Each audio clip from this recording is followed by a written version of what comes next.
Chapter 1643. Yunjian loved to eat prawns and lobsters. However, she rarely ate lobsters because the shell was hard to remove. This was because Xiao Yunju had once fed Yunjian the lobster he had painstakingly peeled. Yunjian pinched Xiao Yunju's tender cheeks. Ce only found out about it then. Therefore, when the dishes were served today, Ce peeled the lobsters as soon as he saw them. He peeled it very carefully, peeling off all the hard shells without leaving a single trace. If one were to ask if Ce was a very hard-working person, the answer would be no. Ce never peeled lobsters himself. In fact, he had never eaten lobsters that were fished out of smelly drains before. However, ever since he saw Yunjian eat the lobsters Xiao Yunju had peeled for her, she revealed a satisfied expression. She even pinched Xiao Yunju's cheeks. Ce was moved. In order to peel lobsters for Yunjian, he had specially researched lobsters. Therefore, Ce quickly finished peeling off the shell of the lobster and delivered it to Yunjian's mouth. Yunjian was shocked. She glanced sideways at Ce. However, as she watched Ce, she bit, chewed, and swallowed the lobster. During this process, Yunjian kept staring at Ce's face. Although she didn't express her emotions, Yunjian's heart was filled with warmth. It was as if her entire body was enveloped by something called warmth. "Is it delicious?" Ce's warm voice sounded. His words were filled with warmth. He looked at Yunjian with his easygoing eyes. It was as if even the coldest snow mountain could be melted by his eyes. Yunjian lowered her head slightly. She blushed and nodded gently. "It's delicious. I really like this taste." She had never told anyone that she liked lobsters.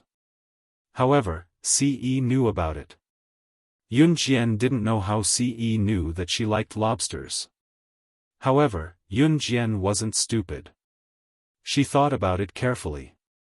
When she was eating the lobsters that Xiao Yunju had peeled for her, she had pinched Xiao Yunju's cheeks with a blissful look on her face. At that time, he was there too, he must have seen it then. Yunjian didn't expect Ce to be able to observe her in such detail. Therefore, she was touched at this moment. When she had been the king of secret agents, slaying God, she had never trusted anyone easily. No one had ever observed her every move and knew her every word and action in order to understand her better. There had been people who had observed her every move and grasped her words and actions to the fullest extent, but they had done so in order to kill her. Someone like Ce, who only wanted to make her eat happily, had never appeared before. After feeding her the lobster, Ce peeled another one. He removed the shell of the lobster and placed the meat into Yunjian's bowl.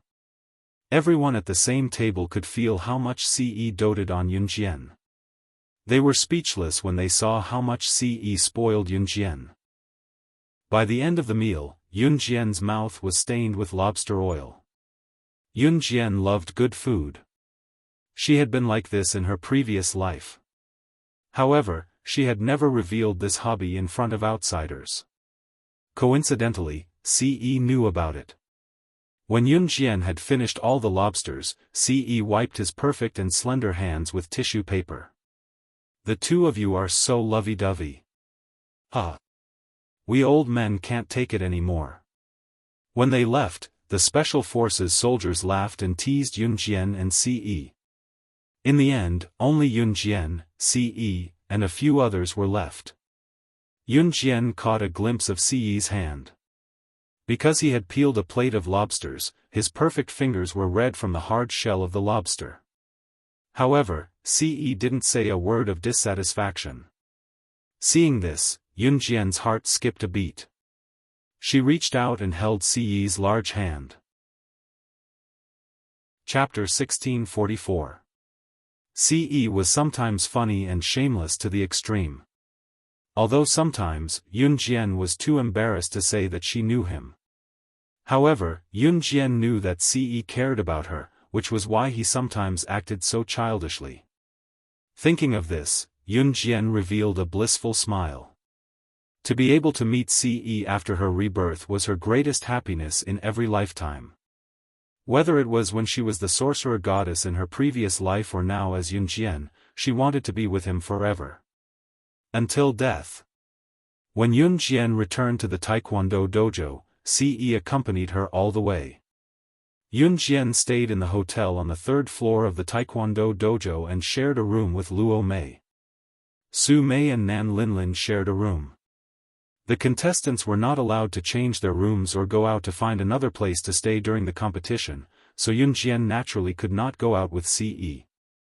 Therefore, Ce also booked a room on the third floor of the Taekwondo dojo, which was not far from Yunjian's room. Of course, Mo-san did not dare to stay with Ce, so he stayed next to Ce. The night continued to spread. At 10:00 in the evening, there were 2 beds in their hotel room. Yunjian slept on the one by the window while Luo Mei slept on the one by the bathroom. "Where are you going?" Yunjian sensed Luo Mei walking towards the door.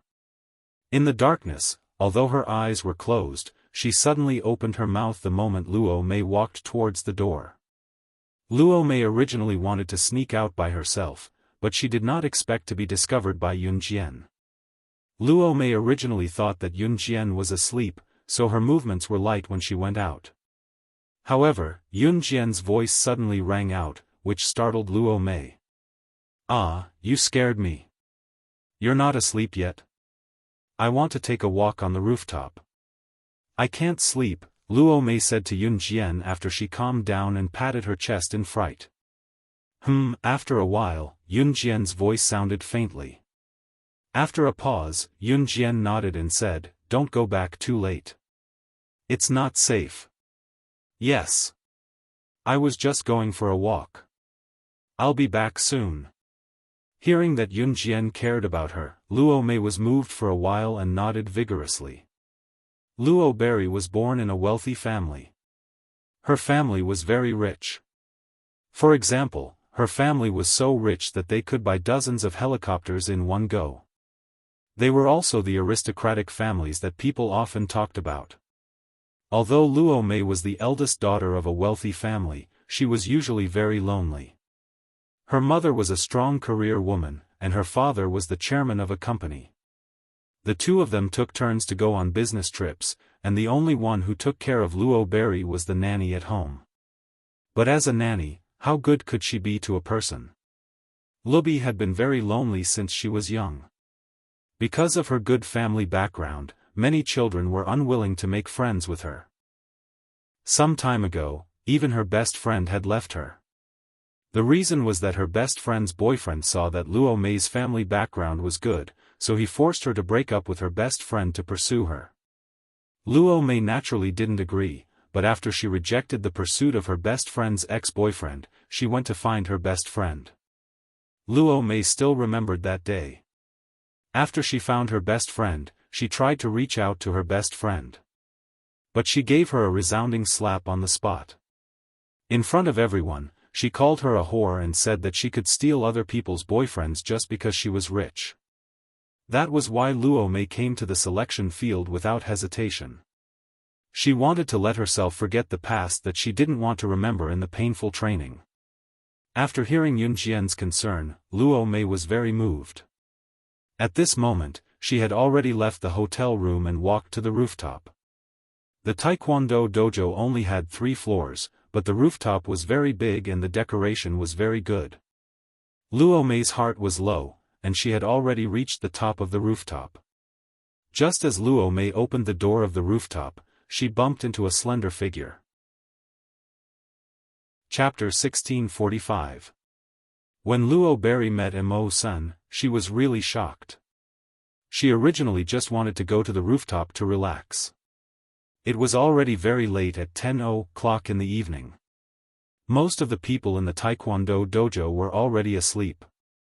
Luo Berry actually felt so bad that she wanted to cry, but she was afraid that crying in the room would wake Yunjian up or scare Yunjian, so she ran to the rooftop. Luo Berry's best friend had played with Luo Berry since they were young. The two of them had been friends for 11 years. In the past, Luo Berry always believed that only her best friend did not care about her outstanding family background and played with her as usual. However, after that incident, she was completely hurt. Even though she had been in the selection field for so long, sometimes she would run out and cry when she was upset. This would make her feel that life was actually just like that, and that crying would be fine. She did not need to let anyone know that she was crying. Luo Berry did not like to be seen crying. She was like her mother. Even if she bled and broke bones in front of outsiders, she would not shed a single tear. When she walked to the rooftop just now, the door to the stairs to the rooftop was mysterious. Luo Berry did not think much and opened the door, but she saw Mo-san at a glance. When she saw Mo-san for the first time, and it was also late at night, Luo Berry was so scared that she took a step back. Her legs went soft and she fell directly to the stairs. However, before Luo Berry fell, Mo-san reacted naturally and reached out his hand to grab Luo Berry, who was about to fall down the stairs, and pulled her to him. Mo-san was a very gentleman. He would not take this opportunity to pull Luo Berry into his arms and take advantage of her. Even if Mo-san admitted that when he first saw Luo Berry, he knew that Luo Berry's appearance was very much to his taste. Be careful. After Mo-san pulled Luo Berry, he stabilized Luo Berry on the spot. Then he said these two words to Luo Berry without any change in his expression. Thank you. Luo Berry was so scared that her expression changed instantly. She thought that she was going to fall. However, Mo-san held her at the same time. This was the second time he helped her. Luo Berry thanked him. You're welcome. Be careful. After Mo-san said these two words, his expression did not change at all. He turned around with a cold face and was about to leave. You. Luo Berry called out to Mo-san again. Mo-san had just gone down the first step. Thank you for what happened during the day. Luo Berry bowed to Mo-san and said. Be careful in the future. If you're too naive, you'll be killed easily. Mo-san did not say anything else, but this sentence was a little cruel to Rockberry. Anyway, thank you. Lowberry nodded heavily at Mo Sr. And Luo Berries. Berry heaved a sigh of relief and found a spot on the rooftop to sit down. She looked up at the twinkling stars in the sky. SSS2's Azaz's too. At home, she was doted on by her parents. At school, she had friends to take care of her. Everyone cared for each other. After returning home, she could only face the empty house and walk to school alone. Her best friend whom she had played with for 11 years scolded her for being a whore. But now that he thought about it, he felt heartache. SSS's. Looking at the stars in the sky, one by one, they snuggled together. The tears in Luo Berry's eyes flowed out. Fortunately, everyone was asleep at this time. Luo Berry was a strong person. She did not want to show her weakness in front of others. But in the dark, she would cry. Like all young girls in their youth, she would bear her own pain alone. After crying for about 20 minutes, Luo Berry did not make any sound when she cried. When she was tired from crying, Luo Berry stood up and went back to her hotel room as usual. Suddenly, a man's voice sounded in her ear. Stop crying. Luo Berry stood up and saw Mo-san standing beside her. She was so scared that she took a big step back and asked on the spot, You. Why haven't you left? You. How long have you been standing here? Luo Berry was most afraid of people seeing her weak side. So the moment she saw Mo-san, her expression changed drastically. Chapter 1646. From the beginning, Mo-san said simply. He had been standing beside Luo Berry since she started crying. However, Mo-san knew how to restrain his aura, so Luo Berry didn't notice him. Then, Mo-san handed Luo Berry a piece of tissue paper again. Wipe yourself. Thank you. Luo Berry took the tissue paper from Mo-san awkwardly. She saw Mo-san turn around and leave after giving her the tissue paper. Luo Berry couldn't help but call out to him, "Can you not tell anyone about what happened just now?" She didn't want others to know about her weak side.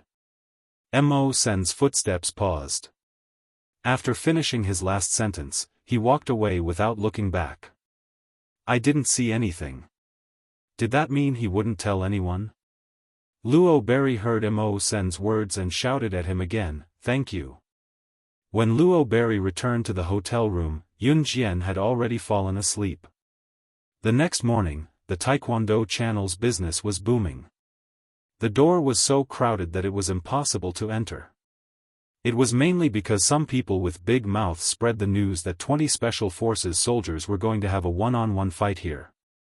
Countless locals came here to see the Special Forces soldiers in a one-on-one fight. Lin Kuan and his group came here early in the morning. Lin Kuan mainly felt that his strength was on par with Yun Jian's.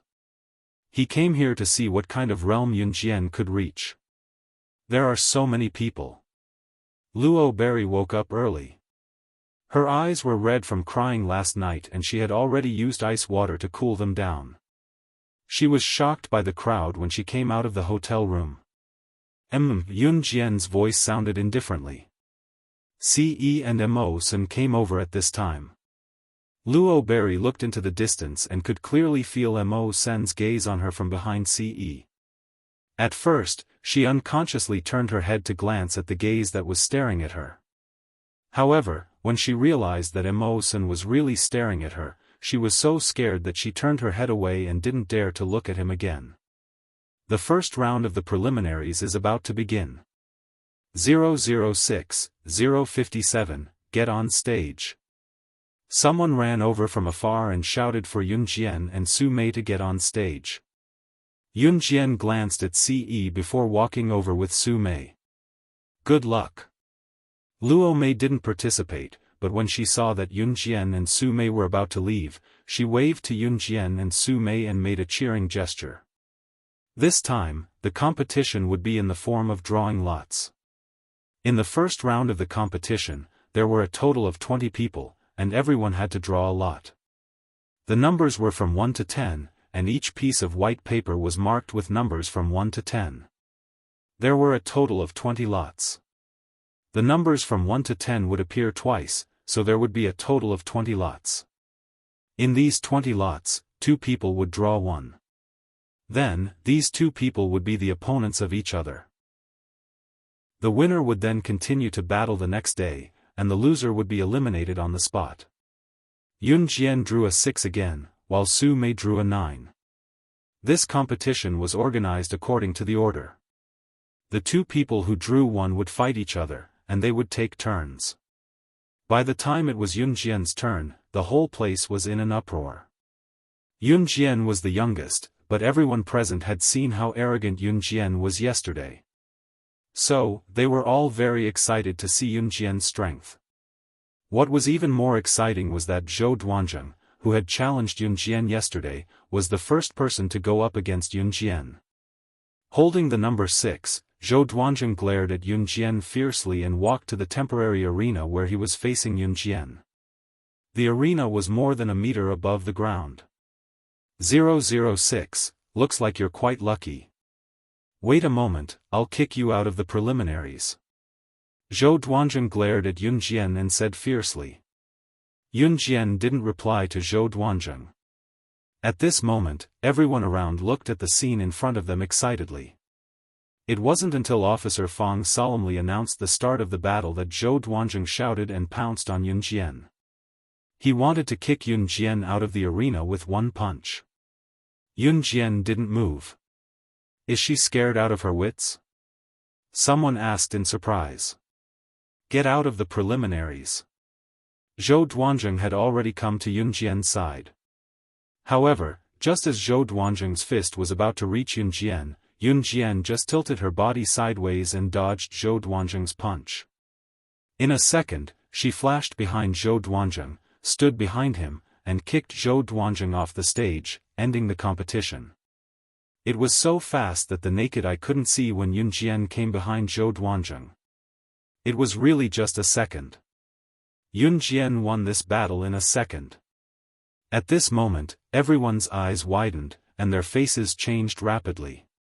How did Yun Jian win just like that? Officer Fang had just announced the start of the competition. How did it end? Didn't it just start? Some people were so scared that they didn't even have time to react. How did it end just as it started? Yun Jian really won so easily? The competition hadn't even started yet. Chapter 1647. It was really 1 second. Yun Jian kicked Zhou Duanzheng off the stage in 1 second, and at the same time ended Zhou Duanzheng's delusional thoughts of representing Z country to the hunting organization. If it wasn't for Zhou Duanzheng's arrogance, Yun Jian wouldn't have let him off the stage in such a pathetic state. It was because of Zhou Duanzheng's arrogance that Yun Jian directly finished him off, causing Zhou Duanzheng to lose face for the rest of his life. Being kicked off the stage in 1 second by a teenage girl, Zhou Duanzheng couldn't care less about the pain. He scrambled up from the ground, but he didn't have the face to stay there anymore, so he turned and ran away. There was a dead silence in the surroundings. Everyone was waiting to see the battle between Yun Jian and Zhou Duanzheng. However, this battle had ended before it even started. The final result was Yun Jian's instant victory. Instant victory over a male Special Forces soldier who was ranked within the top 20 in the country. Yun Jian's ability was beyond everyone's expectations. It was something that they had never expected. Hence, Lin Kuan, who saw this scene, sat up straight. His eyes were wide open, as if he had seen a ghost. Originally, Lin Kuan had vowed to Yun Jian that he wanted to be friends with Yun Jian, because he thought that his ability was only higher than Yun Jian's. However, at that moment, Lin Kuan felt Zhou Duanzheng's power. More specifically, he felt Yun Jian's ability. Just now, when Zhou Duanzheng threw a punch at Yun Jian, if it was Lin Kuan, he probably wouldn't even have the ability to withstand that punch. In spite of it, Yun Jian had dodged Zhou Duanzheng's punch. That wasn't all. She actually went from Zhou Duanzheng's front to Zhou Duanzheng's back in just a second and kicked Zhou Duanzheng off the stage. Lin Kuan's shock couldn't be described with words. In comparison, the few Special Forces soldiers who were in Zhou Duanzheng's group didn't look too good. After the silence in the crowd, a huge wave of applause erupted for Yun Jian. Good. Good. Good. Too amazing. This is an instant victory. This little girl has a bright future ahead of her. Based on this strength, I reckon there's hope for him to enter the top 3. The public who had ridiculed Yun Jian for not being able to win immediately turned to Yun Jian's side. Now, all that was left was their high praise and confidence for Yun Jian. Su Mei and Luo Berry stood in the distance. Because Su Mei had drawn the number 9, she was not in a hurry to go on stage. 006 is too awesome. Awesome. Awesome. Luo Mei was standing beside Su Mei. When she saw that Yun Jian had accepted the challenge, she was more excited than anyone else. She looked at Yun Jian, who was standing in the arena, and reached out to touch Su Mei's arm. Sister Jiang, she won. I knew she would win. Luo Mei said as she shook Su Mei's hand. She was so excited that she almost jumped up. Cough cough. A muffled cough came from the side. It was a magnetic male voice. Luo Berry held her hand and had just recovered from her excitement. She raised her head and looked to the right, only to see Mo Sen's handsome side profile. Where's Sister Jiang? Luo Berry suddenly realized that she was holding Mo Sen's hand. She was so shocked that she quickly let go and asked. I'm here. Su Mei was standing beside Luo Berry just now, but she had walked away. When she saw that Luo Berry had held the wrong person, Su Mei said awkwardly. Luo Berry's face suddenly turned as red as an apple. Yun Jian stood in the arena. Just as she was about to leave the arena, she saw Ce, who was standing below the arena, jump onto the arena with one leg. He held Yunjian's hand and walked down. The arena was open to the audience. Hence, the scene of Ce holding Yunjian's hand and leaving the arena was exposed to the audience. Ce seemed to be holding Yunjian's hand and walking down the arena after declaring his sovereignty. In addition to Ce's unbelievably handsome looks, Yunjian's pretty face was a perfect match for him. The degree of compatibility between the two of them made the audience below scream. Oh my God, there are actually two people who are so compatible in this world. They are so loving. Chapter 1648. Ce was completely oblivious to the cheers and screams of the crowd below as he grabbed Yunjian's hand and walked down the ring. Ce was currently wearing a black leather jacket with a simple white casual shirt underneath and a pair of black jeans. From the back, Ce was dressed in black from head to toe. His short hair was very eye-catching. Standing at 185 meters tall, he looked like a movie star from the back. He was so handsome that even if he tried to hide his brilliance, it could not hide his dashing side. Yunjian was wearing an extremely loose sportswear that matched her upper body and lower body in black and white. Coupled with her high ponytail and extremely slim figure, Ce could not help but feel a sense of relief. Ce held Yunjian's hand as they walked forward. Looking at them from the back, their compatibility could be felt just by looking at them. What was more, Ce's swift movement when he leaped into the ring and his indulgent gaze that only had Yunjian in his eyes. Just now, Ce had grabbed Yunjian's hand and walked out of the ring. It was only a split second, but it had the audience's eyes popping out of their sockets. Words like handsome man and beautiful woman were no longer enough to describe how compatible Yunjian and Ce were. Young master. Emosen lowered his head at Ce when he saw Ce coming over. Go back first. Ce did not look at Emosen. He held Yunjian's hand and walked around Emosen and the others to leave, leaving Emosen with these words before he left. An Hun group was busy, especially Ce who was the leader of an Hun. He was busier than anyone else. In spite of it, Ce would not leave for the next few days. He had to accompany Yunjian to get a spot in the hunting school and watch Yunjian win. There was nothing more important than his woman. Xiao Jian was more precious to him than anything else. She was one of a kind. He asked Emosen to go back first because he wanted Emosen to go back to an Hun to deal with the organization's affairs. Yes. Emosen responded to Ce's order without any change in his expression. At this moment, Ce had already pulled Yunjian's hand and left the Taekwondo dojo. After listening to Ce's order, Emosen sent a message to the helicopter pilot who had sent him and Ce here before walking out of the Taekwondo dojo. The live broadcast was still ongoing. The audience was still watching the one-on-one battle between the Special Forces soldiers. Other than Yunjian, there was no one else who could defeat the opponent within a second. Most of the Special Forces needed about half an hour to determine the winner. There were some who were more outstanding, but compared to Yunjian, they were not worth mentioning. Seeing that Emosen was about to leave, Barry opened her mouth and shouted, You're leaving?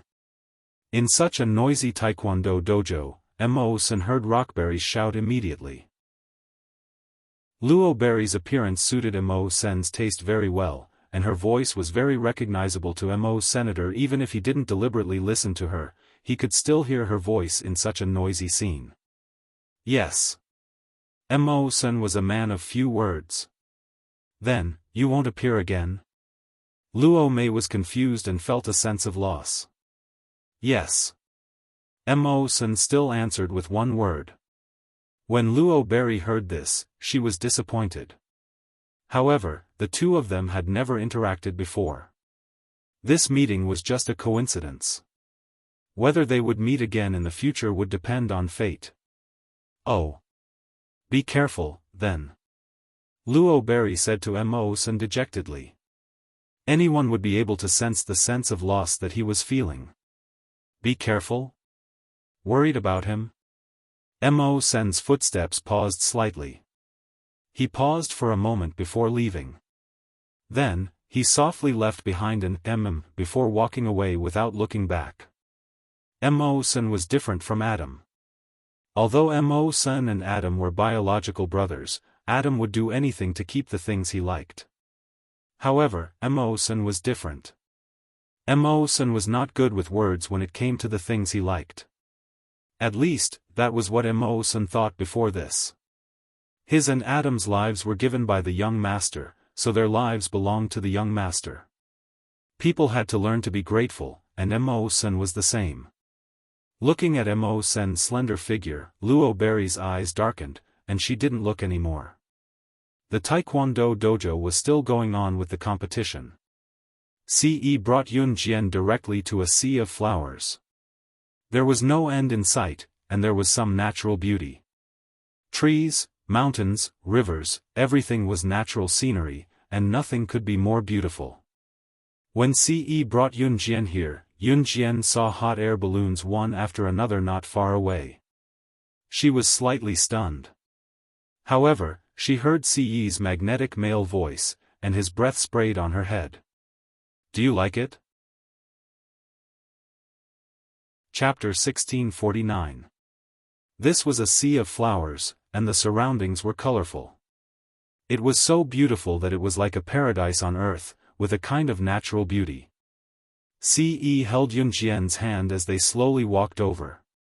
Yun Jian looked around before looking up at Ce. Where are we? We can travel all over the place in the hot air balloon. Do you like the beautiful scenery we found yesterday? Ce asked again. As he spoke, he had already wrapped his slender arm around Yun Jian's waist. He lowered his head and looked at Yun Jian as though he was asking for Yun Jian's opinion. Seeing Ce's expectant expression, she wanted to write, "Hurry up and praise me. Hurry up and praise me," on Yun Jian's face. It was an innocent smile. She nodded at Ce. Yeah, I like it a lot. Hearing that she liked it, Ce broke into a smile.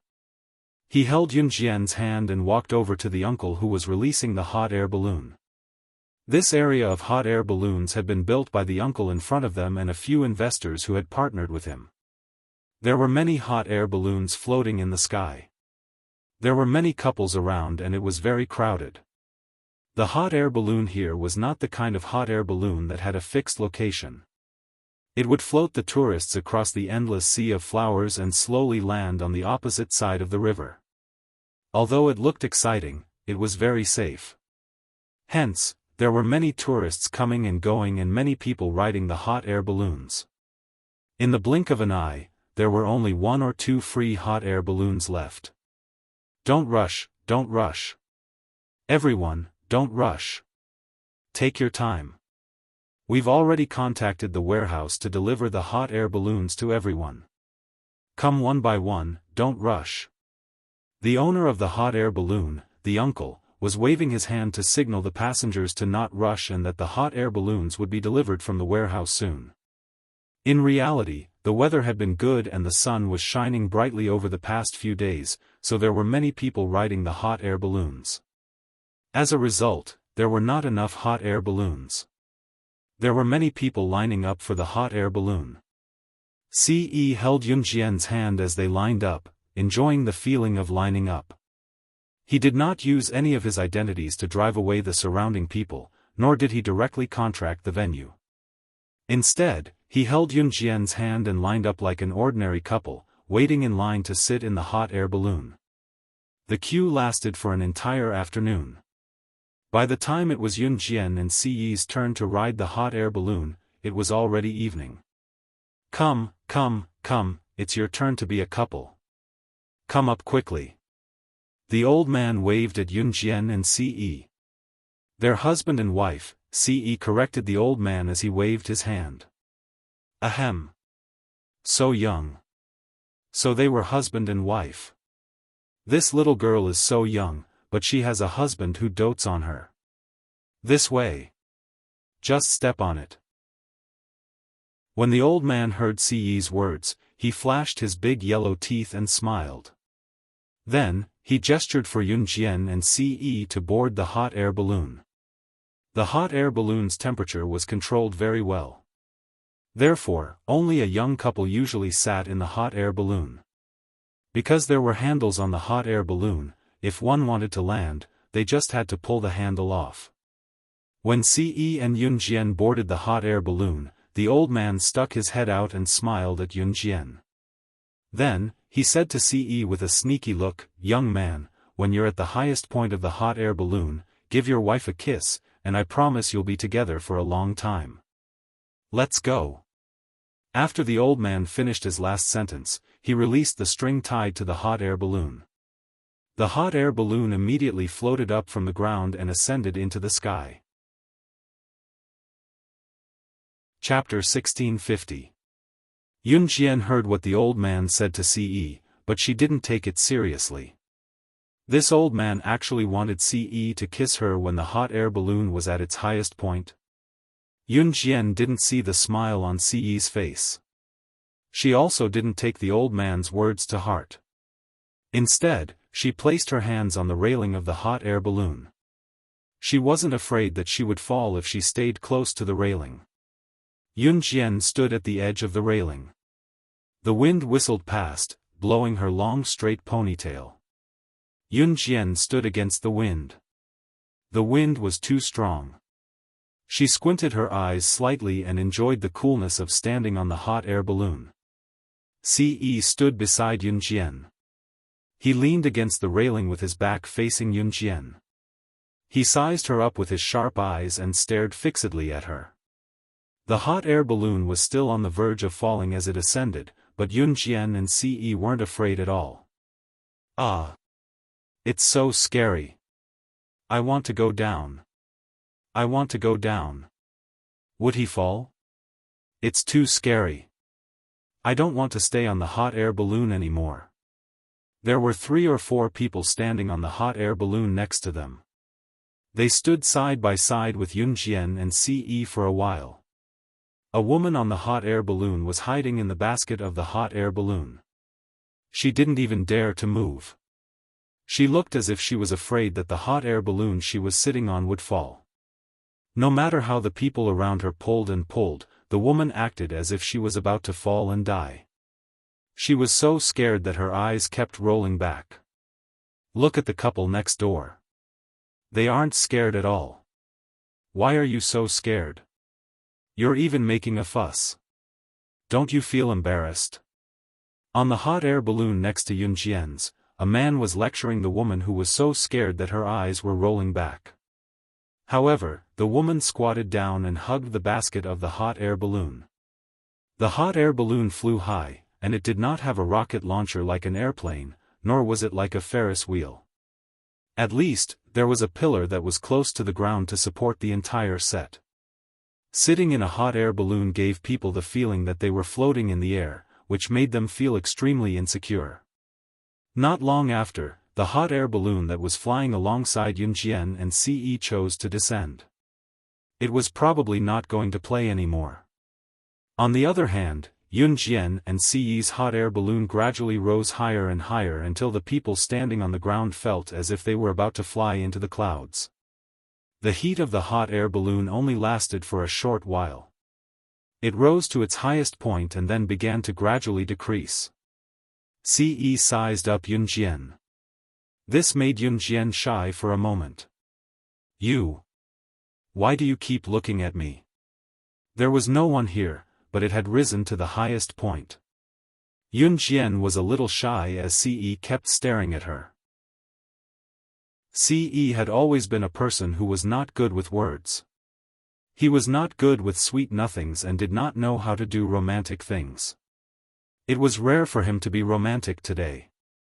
Just as Yunjian lowered her head, feeling shy from Ce's stare, Ce suddenly said, "Xiaojian, I love you." She was shocked by Ce's words. He had barely mentioned words like and love in the past, let alone saying, "I love you," in a situation like this. The hot air balloon was already at maximum power and hovered at the highest point, where the clouds could be seen just by looking up. Before Yun Jian could react, Ce suddenly placed his hand on the railing of the hot air balloon and tugged at the rope that was tied to the basket, purposely creating a bump for the basket without letting Yun Jian notice. Yun Jian lost her footing and fell straight into Ce's arms. Ce caught Yun Jian's body and lowered his head, bending slightly to press his lips against Yun Jian's soft ones, biting away the petals of Yun Jian's lips intimately. Yun Jian did not react in time and was kissed head-on. Blinking, her long lashes fluttered, but she did not reject Ce's kiss. Chapter 1651. They were in the sky. How dare he? Yun Jian slapped Ce's pig-trotter hand away. She pressed her hand against the spot in front of her chest and Ce's chest. Xiao Jian, let me touch. Ce released Yun Jian's lips playfully and made a shameless request to Yun Jian. Don't. Yun Jian refused. In the end, she could not win against Ce. In the end, Ce reached his hand into her bra through her skin. After getting off the hot air balloon, Yun Jian ignored Ce and walked forward alone. He had actually acted so bashfully in front of her on the hot air balloon just now.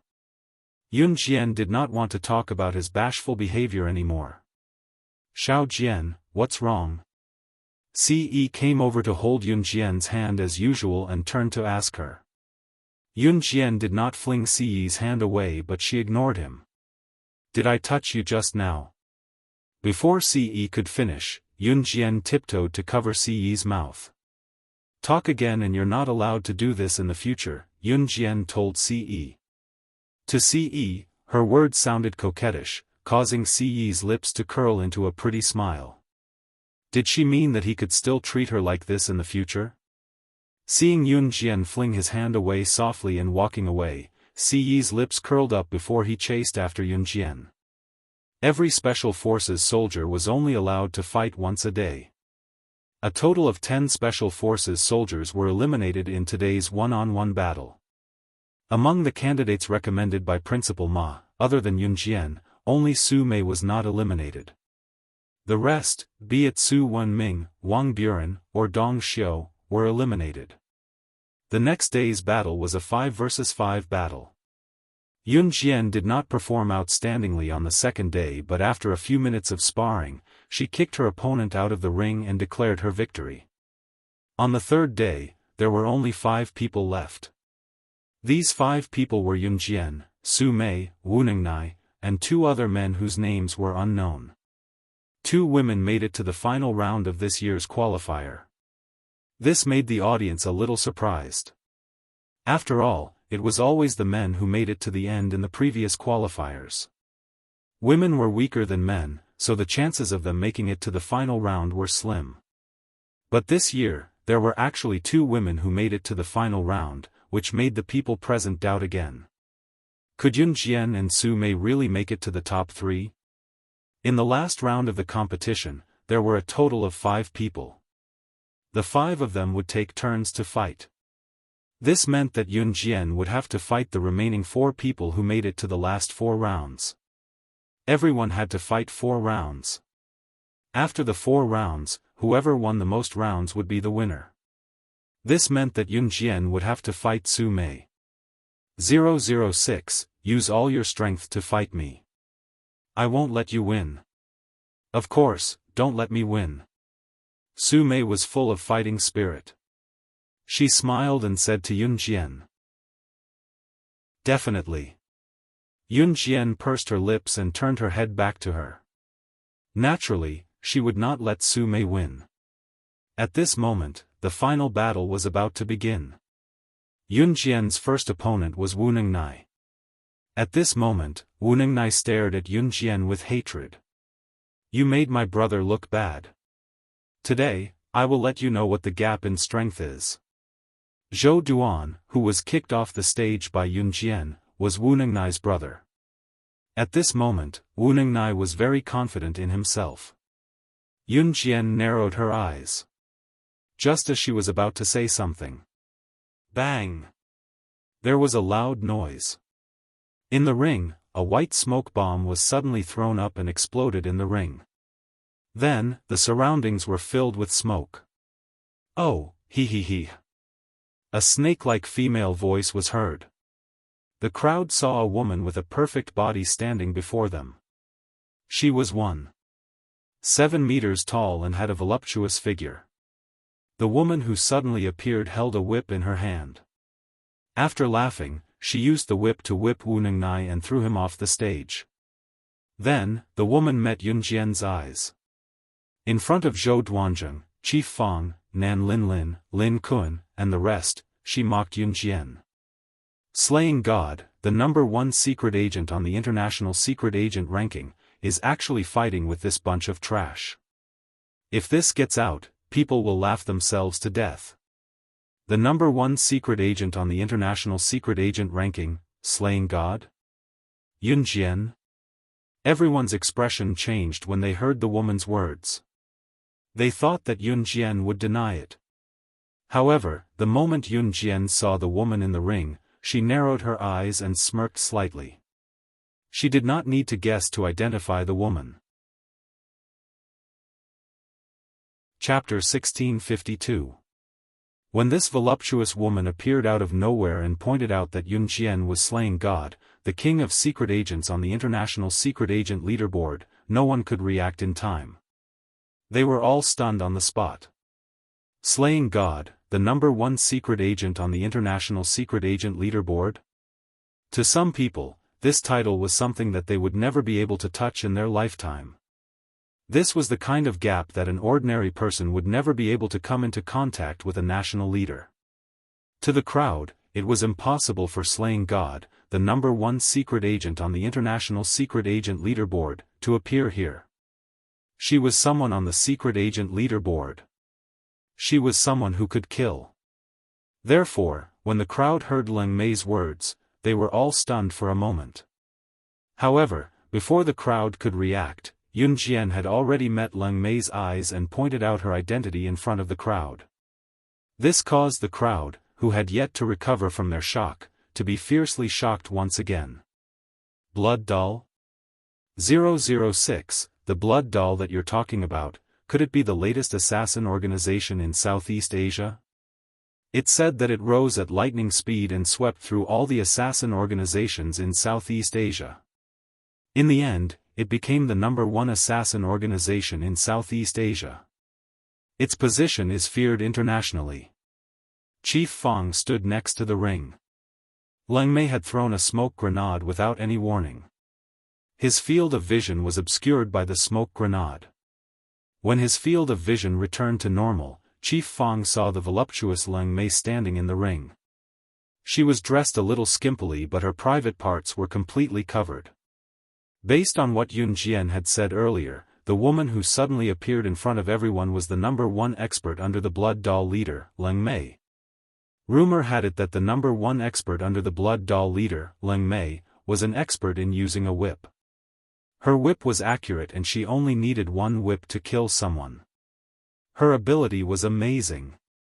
Even if she was not on the international secret agent or assassin leaderboard, her skills were almost on par with them. To be honest, when Leng Mei said that Yun Jian was the #1 secret agent on the international secret agent leaderboard, slaying God, not many believed her, especially Chief Fang and the others. After all, Yun Jian's age was obvious and she was Officer Ji's daughter. How could she be slaying God, the top secret agent in the world? But just by looking at her cold demeanor, the way she appeared, and the way she whipped Wu Ningnai off the stage, her swift and fierce skills. The identity of Leng Mei, the #1 expert under the blood doll's leader, was a given. Yun Jian didn't answer Officer Fang's question. When Leng Mei heard Chief Fang call Yun Jian 006, he was first stunned. Then, he laughed and continued to speak to Yun Jian. 006. Slaying God, this is the same serial number as when you first joined in Hun. Leng Mei clearly knew everything about Yun Jian. Hearing Chief Fang call Yun Jian 006, Leng Mei took the opportunity to ask questions. After the surrounding people knew Leng Mei's identity, they were all scared witless. Just when the crowd thought that Yun Jian would back off, Leng Mei didn't say anything. Unexpectedly, Yun Jian ignored Leng Mei's words. She lowered her gaze slightly and looked up at Leng Mei with her piercing gaze. Her smile was blurry, as if her every frown was laced with murderous intent. With a faint smirk, Yun Jian suddenly opened and closed her hand in front of the audience, including Lin Kuan, Zhou Duanzheng, Nan Linlin, and the rest. A butterfly knife suddenly appeared in her hand. Yun Jian took 2 steps toward Leng Mei. At that moment, she looked like a demon from hell in front of the crowd. She smiled at Leng Mei indifferently. Chapter 1653. Yun Jian's words were clearly heard by all the spectators in the Taekwondo dojo. Everyone was shocked by Yun Jian's words and her confident aura. 006. You're crazy. How dare you talk to Leng Mei, the top fighter under the Blood Doll leader? Come back. We have to fight side by side. Officer Fang's face changed when he heard what Yun Jian said to Leng Mei. Was Yun Jian crazy? How dare she talk to Leng Mei like that? Leng Mei was the top fighter under the Blood Doll leader. Even if they had more than 20 special forces, they would have to think twice before dealing with her, right? But what about Yun Jian? How dare she say to Leng Mei, Blood Doll, including you, will become my captives so blatantly? Was she crazy? 006 is crazy. She must be crazy. Not only will she be finished by saying such things, but she will also get everyone here killed. Zhou Duanzheng was already holding a grudge against Yun Jian because she was disqualified in the preliminaries. Now that he heard Yun Jian's words, Zhou Duanzheng took the opportunity to speak to the people around him in an extremely exaggerated tone. Everyone around the Taekwondo dojo panicked when Zhou Duanzheng shouted. They all thought that Yun Jian would get herself killed by saying such things to Leng Mei. She's crazy. She provoked the Blood Doll organization in Southeast Asia. That's fine, but she wants to drag us down with her. We're ordinary people. If she wants to die, then she can die by herself. Why should she drag us down with her? With Zhou Duanzheng's shout just now, the people around them cursed Yun Jian who was on the stage. Everyone thought that Yun Jian's behavior just now would harm everyone. Get out. Get out. What 006? Get out. Selfishness. Shameless. We don't need special forces like you in our country. There were even people who cursed at Yun Jian who was standing in the ring with chilling words. Although Yun Jian's words were arrogant, Leng Mei didn't dare to take Yun Jian's words as a joke. What a joke. She was not dumb enough to think that Yun Jian was joking when she heard slaying God's words. However, Leng Mei was stunned at this moment. She was stunned by the audience who were desperately shouting for Yun Jian to get out of the arena. However, Leng Mei only smiled coldly for a while, as if mocking the ignorant audience below. This group of selfish humans. Bang bang bang. At this moment, 3 gunshots rang out and hit the high ceiling of the Taekwondo dojo without warning. The gunshot rang out and the gun fell. When everyone reacted, they were so scared that they screamed, "Ah! Ah! Ah! Gun? You have a gun?" Before the exclamation could be heard, the crowd had already rushed out of the Taekwondo hall. However, before anyone could rush out of the Taekwondo dojo, the gunshot rang out again. This time, it landed at the entrance of the Taekwondo dojo. As the crowd passed by, they saw CE standing at the same spot. His slender fingers were on the gun's buckle, preventing anyone from leaving the Taekwondo dojo until the screaming crowd quietened down. His cold voice was heard and his tone was even more arrogant than Yun Jian's. If you say anything bad about my woman again, don't even think about leaving this place unless you're a corpse.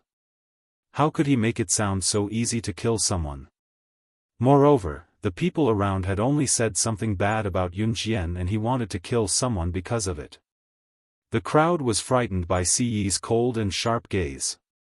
They saw Ce sweeping his gun around. His cold gaze made everyone's hearts pound in fear. At this moment, Ce's voice was heard again. If anyone says anything bad about my woman again, this will be your outcome. After that, Ce turned his gun sideways. Without even looking, he aimed the gun's muzzle at the chain hanging from the ceiling and fired a shot. The gunshot rang out and the gun fell. On the ceiling, the shot was so accurate that it broke the chain hanging from the ceiling. Chapter 1654. Ce's actions frightened everyone around him. Fortunately, there was no one standing next to the huge chandelier in the Taekwondo dojo. However, the chandelier's chain was broken by Ce's shot. The huge chandelier crashed from the ceiling to the ground, making a loud noise. The entire chandelier was smashed into pieces within a few seconds. The broken parts were unbearable to look at. If there had been anyone standing around, even if they hadn't been frightened, they would have been pierced by the glass shards that flew everywhere when the chandelier shattered. Ce's move was absolutely ruthless. It was enough to scare everyone to death.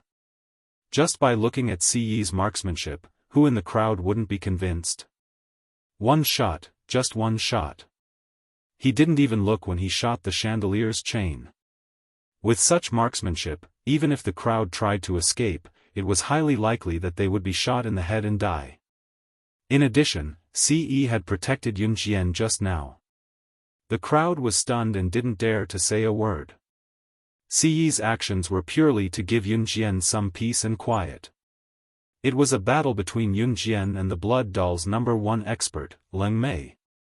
Officer Fong was also shocked by Ce's marksmanship. However, he reacted very quickly. 006, don't do anything stupid. She is the Blood Doll's #1 expert, Leng Mei. Let's fight together. We're not afraid of her. Don't mess around by yourself. Officer Fong still didn't relent. He was worried about Yun Jian, so he kept talking to Yun Jian. Officer Fong knew that Yun Jian was Gu Yunjian's daughter. He also had some friendship with Gu Junjian. Naturally, he couldn't just stand by and watch something happen to Yun Jian. Moreover, the opponent this time was the #1 expert under the Blood Doll's leader. Leng Mei was an assassin who crawled out from a pile of corpses. Although the special forces were powerful, an assassin who crawled out from a pile of corpses was someone who didn't care about her own life. After all, the special forces were tied down. Under such circumstances, Leng Mei's strength was not something the people present could imagine. However, if more than 20 special forces soldiers worked together, it was not impossible for them to defeat Leng Mei. Duel? You want me to fight against you? After Leng Mei heard Officer Fong's words, she pointed at herself, then at Yun Jian, Officer Fong, and the others. She was even suspicious for a moment. After her suspicions, Leng Mei did not wait for Officer Fong and the others to reply. She laughed maniacally as if she had heard a shocking joke. She laughed until she was out of breath. After laughing, Leng Mei came back to her senses and pointed at Yun Jian.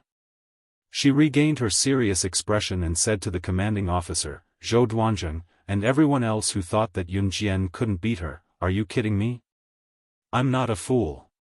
Me? Fight her? She was slaying God.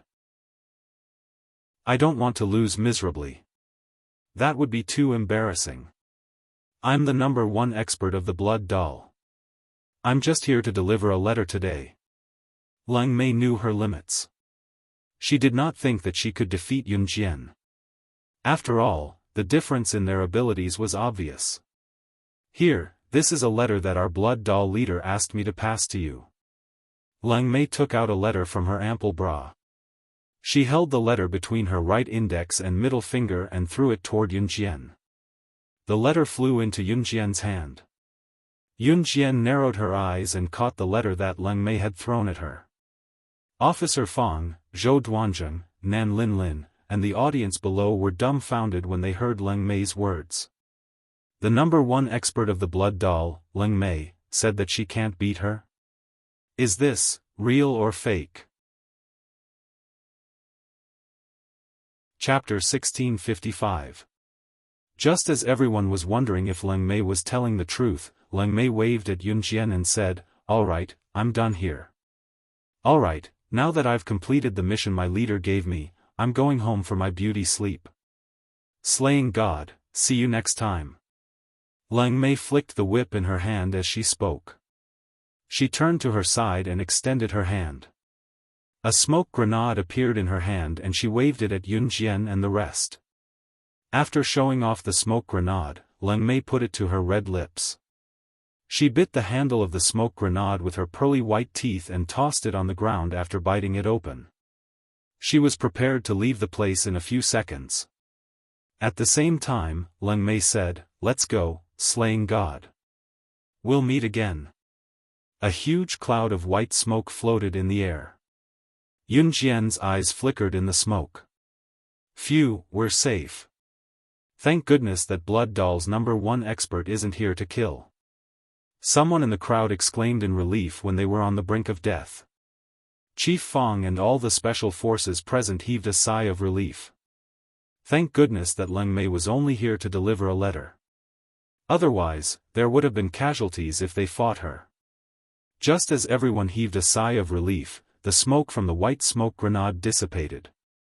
Before the crowd could relax from their tense emotions, they saw Yun Jian holding a woman's arm with one hand in the ring. She had easily pinned the woman's bent body under her. Upon closer inspection, this woman, was she not Leng Mei who had said she was leaving? Why was she being pinned down by Yun Jian? She was being pinned down by Yun Jian. The crowd reacted abruptly and their expressions changed again. This time, they were not shocked because Leng Mei, the Blood Doll's #1 expert, was still around. Instead, they were shocked because Yun Jian had really pinned Leng Mei down. Was what Leng Mei had said true? Could she not defeat Yun Jian? Moreover, if she were to fight with Yun Jian, she might even be defeated? Ouch, ouch, be gentle. I'm in pain from being pinned down by you. Leng Mei did not panic even though she was being pinned down by Yun Jian. She relaxed her arms since she was pinned down by Yun Jian. She could not move her arms and could only move them slightly. "No, slaying God, didn't I tell you that I'm here to deliver a letter, not to fight you? I don't dare fight you. Just let me go, will you? Madam, I'll admit defeat, okay?" If Leng Mei knew that she had been captured by Yun Jian, she would not have come even if the leader had offered her $100 million. Moreover, it was only a mere $5 million salary. "Where's Blood Doll's headquarters?" Yun Jian asked faintly, suppressing Leng Mei. "I can't say that." Leng Mei shook his head and shrugged. "Then you'll stay here and be my prisoner." Yun Jian pinned Leng Mei down, not giving her a chance to stand up and fight back. Yun Jian and Leng Mei's conversation baffled the onlookers below them. What was going on? Why was Yun Jian asking about Blood Doll's headquarters? Did she really think that she was slaying God, the #1 expert on the international secret agent ranking? Even if Leng Mei said so, how was that possible? So what if she had pinned Leng Mei down? It did not mean that she was slaying God, the #1 expert on the international secret agent ranking. Just as the audience refused to believe it, two silhouettes flashed through the entrance. The two beautiful silhouettes appeared in the ring in a flash. Looking closely, it was Qing Yu and Gu Nianji. When the audience saw Qing Yu and Gu Nianji, they were shocked. Who were these two people? Chapter 1656. Calling Yun Jian, Sister Jian.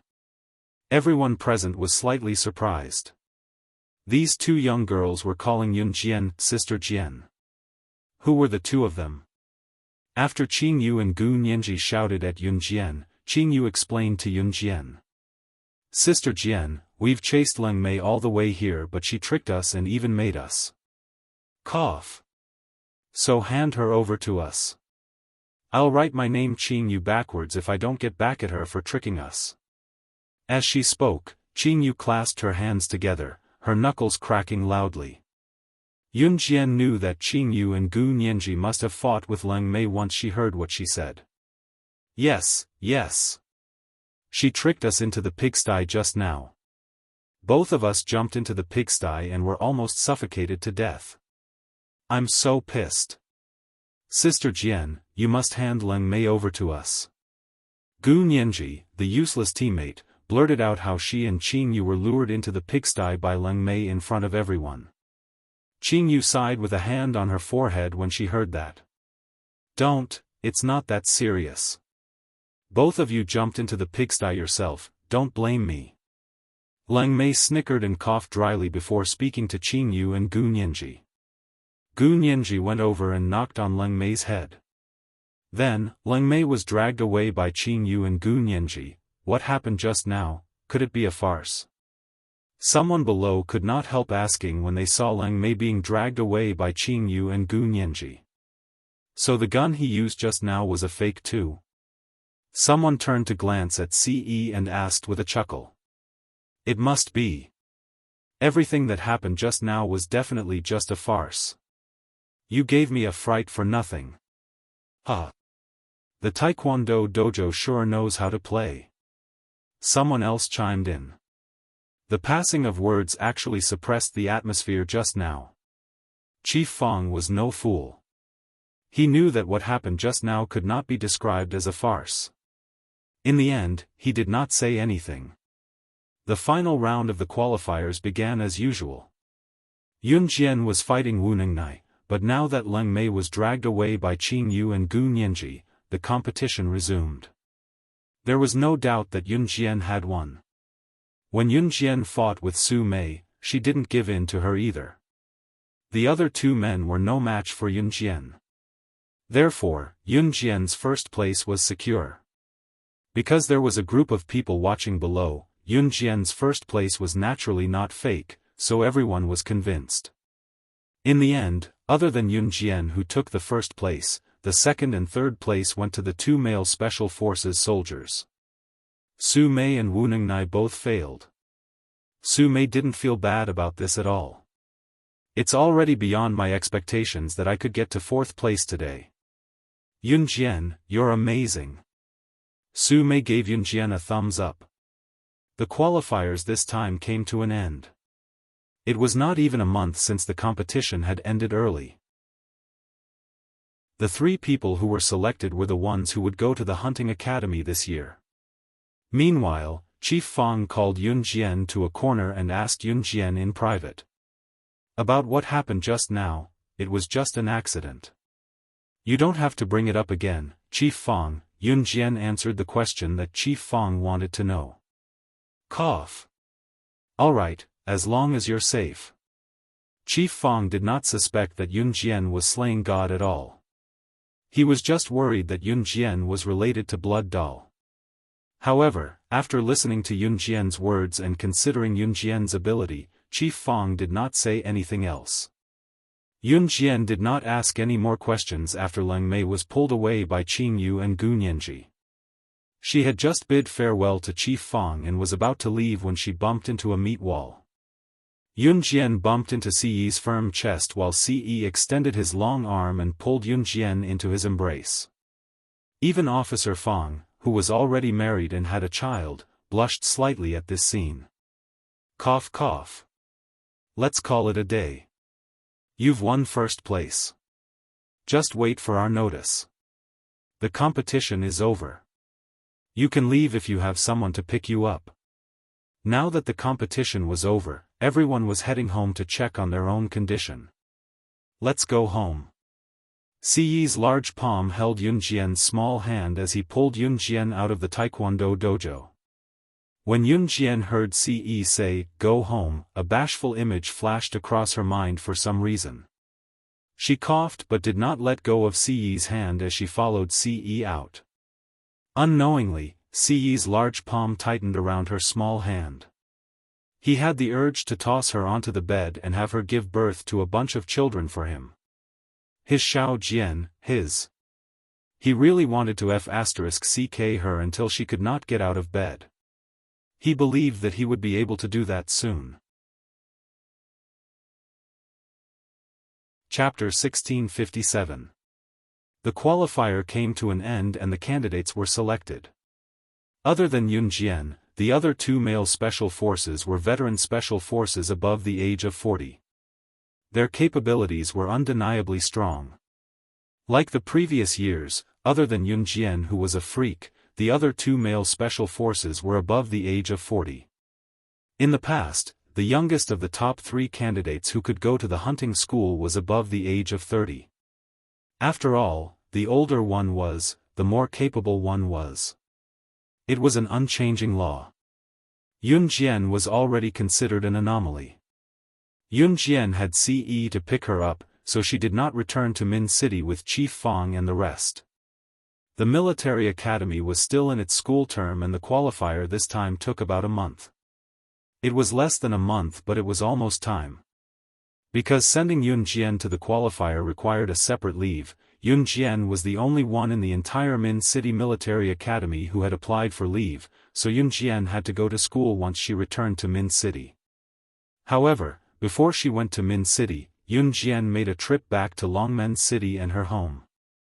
After staying a night in Longmen City, Yun Jian returned to Min City Military Academy. Throughout the night, CE had been hugging and rubbing against her. Cough. Other than the last step, he had done everything else, cough cough. The next morning, CE returned to an Hun group. Shuang had sent a helicopter to pick him up. Before he left, CE was still hugging Yun Jian bashfully. After CE left, Yun Jian stretched lazily and got out of bed. Packing her bag, she went to Gu Yunjian's house to have a few bites of the breakfast Qin Yiru had made. There was a bowl of porridge, a tea egg, and 2 meat buns.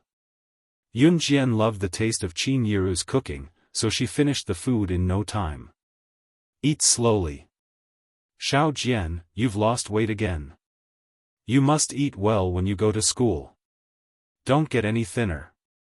My heart aches when I see you like this. Qin Yiru had just returned from Xinjiang town not long ago. Looking at Yun Jian's thin and frail figure, she could not help but feel sorry for Yun Jian and kept adding more porridge for her.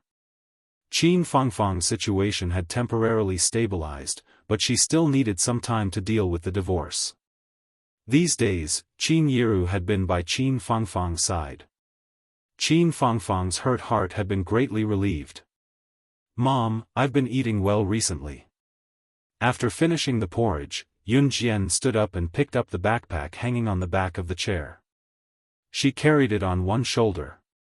Mom, I'm leaving now, Yun Jian said to Qin Yiru before taking the bus to Min City. Hey! Walk slowly. Qin Yiru shouted behind Yun Jian. It was already the middle of October and the temperature was dropping gradually. Many people still insisted on wearing short-sleeved shirts and shorts. As the temperature dropped, the sun was still scorching during the day, but when the autumn breeze came at night, one would still be wearing short-sleeved shirts and shorts. Those who could hold on were talents. It was a little chilly in the morning but the air was fresh. Yun Jian wore a pair of shorts and a short-sleeved top. Her high ponytail made her look spirited. Seeing that her classmates had already dismissed their classes and Yun Jian had only rushed back to school the day after, classes were still going on as usual. Seeing that Yun Jian was back, Lin Wan, who had not seen Yun Jian for a month, sprung up from her seat and rushed over to hug her. Muing, who was beside her, beamed at Yun Jian as well. She's back in less than a month. She must have been eliminated by the selection. Hee, but that's to be expected. Lin Shuya, who had always been at odds with Yun Jian, shrugged her shoulders and smiled coldly at Yun Jian. The girls around who were helping Lin Shuya immediately agreed. You guys. Lin Wan was about to reply for Yun Jian with a sullen face. A few excited voices came from the entrance. Yun Jian. You're back. Someone said that they saw you enter our school but we didn't believe it. You're really back. Some of the boys and girls in Yun Jian's class were excited when they heard the excited voices ringing from the entrance. Ah. It's the members of Team Monarch. They must be here for Team Monarch's general, slashing God. While the crowd was engaged in a heated discussion, the 6 of them led by Chu Ning and Chu Xiangnan walked in through the main entrance. How was it? Yun Jian, you must have gotten a place to go to the hunting academy, right? He. You won't let us down. Chu Xiangnan walked over and looked at Yun Jian with a grin. Are you guys stupid? She's back in less than a month. She must have been eliminated. Lin Shuya, who was a distance away, reminded them once again. The selection lasted for a month and people could be eliminated at any time. Yun Jian came back so early. What else could it be other than being eliminated? Just when everyone was stunned by Lin Shuya and thought that she made sense, that Yun Jian must have returned because she had been eliminated, Yun Jian spoke up and retorted without holding back, "You're right, Lin Shuya. You're right." Chapter 1658. Yun Jian's words rang out abruptly and reached the ears of every student in the class, stirring up a storm. After all, representing Z country to further their studies in a hunting school was something that every student present could only imagine. At least for now, it was something that was out of their reach. But what about Yun Jian? Did Yun Jian really get a place in such an unattainable thing? Of course, that was not the main point. The main point was that Yun Jian actually got first place. What kind of place was the selection arena?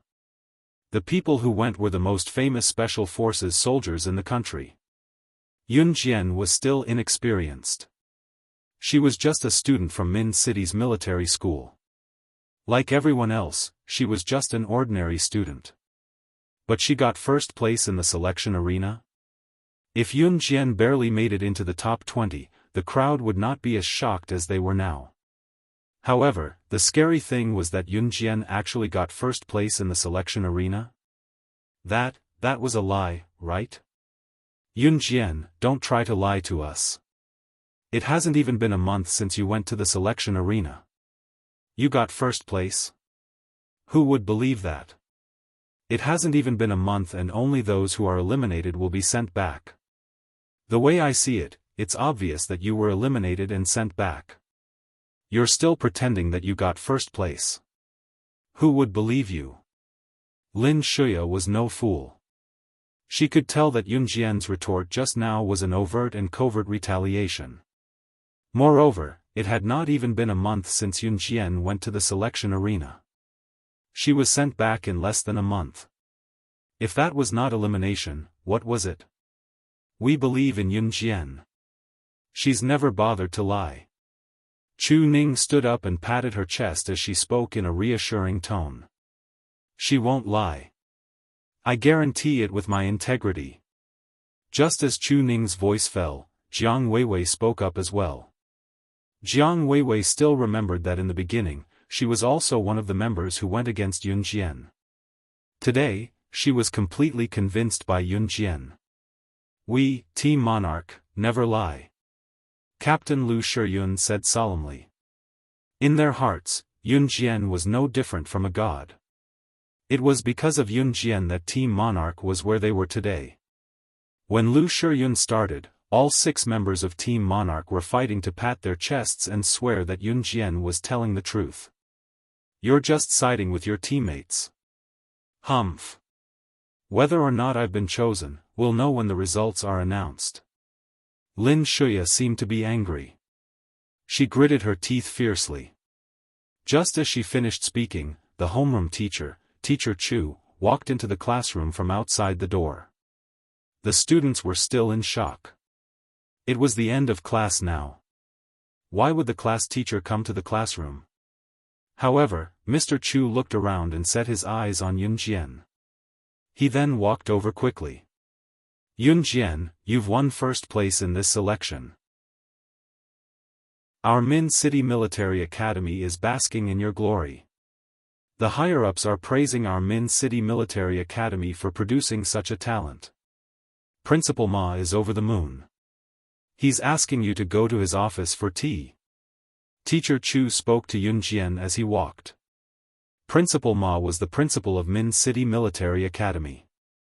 Yun Jian's participation in the selection was due to Principal Ma's recommendation. Teacher Chu's words were like a heavy invisible slap on Lin Shuya's face. Lin Shuya's face was as dark as steel from the heavy blow. Even when Yun Jian walked out of the classroom, Lin Shuya's face was still as dark as if she had been constipated for 365 days. The students in the class were dumbfounded. She actually made it to the preliminaries. Chapter 1659.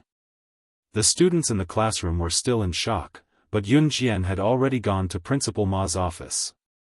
After receiving Principal Ma's hospitality in his office, they could already go to the cafeteria for lunch when they came out. Yun Jian, you don't know how Lin Shuya looked like she ate shit when she heard Teacher Chu say that you got first place, ha ha ha. After you left, Lin Shuya's face was still dark, and she still hadn't recovered from the shock for a long time. Lin Wan was still talking about how Lin Shuya saw that Yun Jian really got first place, and then Yun Jian was invited to the principal's office for tea by the homeroom teacher, Teacher Chu. Lin Shuya was so shocked that her mouth was wide open, and she couldn't even make a sound, as if she had been constipated for hundreds of days. As she spoke, Lin Wan was still laughing, as if she was the one who was venting her anger. Yun Jian only pursed her red lips after hearing that. This kind of small matter is not worth mentioning, Mu Ying said with a smile, showing her big white teeth. Halfway through the meal, Chu Ning and the others brought their lunch boxes to the table next to Yun Jian. Yun Jian, we're going out for a walk tonight, do you want to come along? Chu Ning winked at Yun Jian and asked Yun Jian. Aren't we staying in school tonight? How are you going to get out? Lin Wan blinked innocently and asked. Shush. Don't be so loud, we're in school, but we can climb over the wall and get out. We'll come back when we're done playing, it's youth, we have to have some fun. Hee hee. Chu Ning dissed Lin Wan, and winked at Yun Jian again. I promised to treat you guys to a meal last time, tonight. Yun Jian held a bowl of seaweed soup, and she promised Chu Ning and the others indirectly. As soon as she finished speaking, she put the bowl of seaweed soup into her mouth. Delicious. Okay. Then Yun Jian, we'll call a few buddies we just met, that's okay, right? I think we'll call a few more people, and if we get caught, we'll all be punished together, hee hee. Chu Xiangnan scratched his head, and asked Yun Jian in a negotiating tone. It just so happens that you've won first place. They'd love to meet you. Chu Xiangnan did not stop talking. Anything is fine, Yun Jian said these two words, and continued to take a sip of the seaweed soup. Okay. Chu Xiangnan was overjoyed when he heard that. He nodded and began to finish the food in his lunchbox at lightning speed. After Chu Ning and her friends left, Lin Wan stared at Yun Jian blankly. She lowered her voice and asked Yun Jian in her softest voice, Yun Jian, are you guys really going to skip school and go out to play? This isn't good, is it? Yun Jian did not answer Lin Wan directly, and instead asked Lin Wan in return, want to go together? Lin Wan shook her head immediately after hearing that. No, I'm not going either, you have fun, Mu Ying yawned and said to Yun Jian. But Yun Jian, is it really okay for you to skip school like this? You were just praised today, if you get caught. Lin Wan was still worried. However, before Lin Wan could finish her sentence, Yun Jian's red lips curled up. She pursed her lips, paused for 2 seconds, and said, youth. After that, Yun Jian took the lunch box with one hand and poured the rest of the food. Lin Wan was left behind, and she was slightly stunned, but she shook her head in the end, indicating that she did not understand. The agreed time was 10 o'clock, and after the dormitory check, they would gather at the wall of the south gate of the school. Min City Military Academy went to bed early, and the dormitory check was early as well. At around 10 o'clock, the dormitory auntie and uncle were already asleep. Even the girls in Yunjian's dormitory were half asleep. Chapter 1660. The aunties in the female dormitory and the uncles in the male dormitory had the same problem: they slept very deeply. Because of this, many students from Min City Military Academy would escape in the middle of the night to play and have supper. Moreover, most of the students in Min City Military Academy were martial artists. Other than a few girls who studied military medicine, the rest of the boys were all military academy students. Naturally, their strength was not to be underestimated. After all, they were trained in the military academy. Naturally, they wouldn't be too bad. Those who played truant would hide a little, afraid that the aunties in charge of the dormitory would still be awake and would be caught patrolling. But what about Yunjian? She walked openly to the female dormitory's entrance. But the strange thing was that Yunjian's footsteps were light. It was like a female ghost floating on the ground without making any sound. Yunjian walked without making any sound, just like a female ghost. If someone saw this scene, it would be strange if they weren't scared to death. Yunjian's dormitory building was quite high. When Yunjian reached the second floor, just as she turned the corner on the second floor, a girl secretly ran over from the other side. Because Yunjian's footsteps were light, it was as if there was no sound at all, so the girl didn't notice that someone was coming down the stairs on the third floor. When Yunjian stepped on the stairs on the second floor, the girl happened to rush over from the corner. The moment she saw Yunjian, the girl nearly shrieked when she saw her due to the darkness and the fact that she did not make any noise when she walked. In the end, she clamped her hand over her mouth to stop herself from shrieking. Yunjian immediately dodged to the side when the girl rushed over and avoided the girl's collision. But the girl was pitiful. She was so scared that her forehead hit the wall hard. She forced herself not to make a sound. It wasn't until she saw that Yunjian was a human who had played truant like her that the girl lowered her voice and shouted at Yunjian. "What are you doing? Don't you see if there's anyone here?" The girl shouted at Yunjian in a muffled voice. Yunjian blinked but didn't pay much attention to him. Tonight's moon was especially round. The round moon shone on the earth. Over at the dormitory building, the girls could see Yunjian's face clearly. Yunjian's night vision was very good. Naturally, she could see the girl's face clearly. Just now, it was the girl who rushed over. She was not wrong, so Yunjian ignored the girl and went straight downstairs. "You!" The girl didn't dare to yell loudly, so after a muffled sigh, she also sneaked downstairs. The door to the female dormitory was locked, so the dormitory manager was snoring. The girls' dormitory was surrounded by fences, and the door was locked.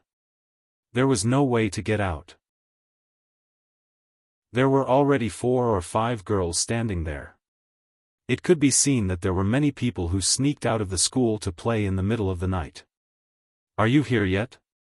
Are they here yet? Did senior sister bring the key?"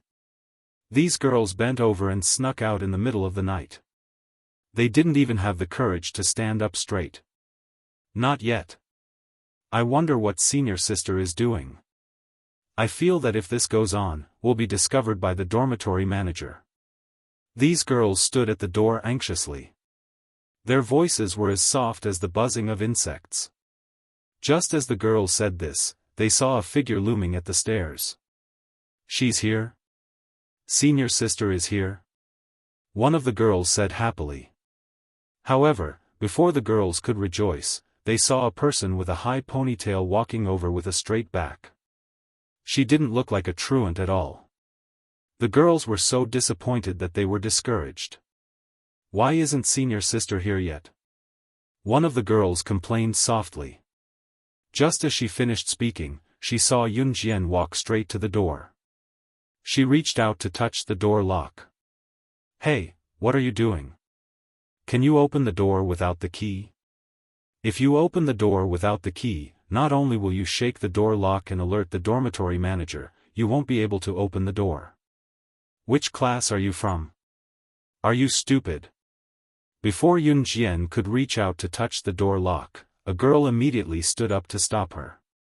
However, before the girl could reach out to stop Yun Jian inserted the thin iron wire in her hand into the door lock. She shook the door lock slightly twice. Then, Yun Jian opened the door under the girl's gazes. She didn't look like a truant student at all. She straightened her back and walked out as if nothing had happened. Seeing Yun Jian open the door so easily, the girls were completely dumbfounded. Chapter 1661. Who was she? How could she open the door just by fiddling with the lock without using a key? Why would she need a key if the lock was there? The girls who were standing at the same spot gaped in shock as they watched Yun Jian walk away. It was only when the girl who almost bumped into Yun Jian sneaked down the stairs that they realized what had happened. The girl who almost bumped into Yun Jian was stunned when she saw the door open. Then, she asked softly, "How did this door open?" The girl who just walked out opened it. She just fiddled with the door and it opened. One of the girls replied in a daze. At this moment, Yun Jian had already arrived at the wall surrounding the south gate of the school where they had agreed to meet. There were quite a few people standing there. Apart from Chu Ning's group of 6, there were also a few boys and a few girls. It was not hard to tell that a few of the boys were Chu Xiangnan's buddies. As for the girls, they were probably the girlfriends of Chu Xiangnan's buddies. Of course, one or two of the girls had tagged along to hang out. Min City Military Academy was huge and there were many girls studying military medicine. Therefore, there were 3 female dormitories while there were more than 10 male dormitories. Chu Ning, Jiang Weiwei, and these girls were definitely not in the same dormitory as Yun Jian.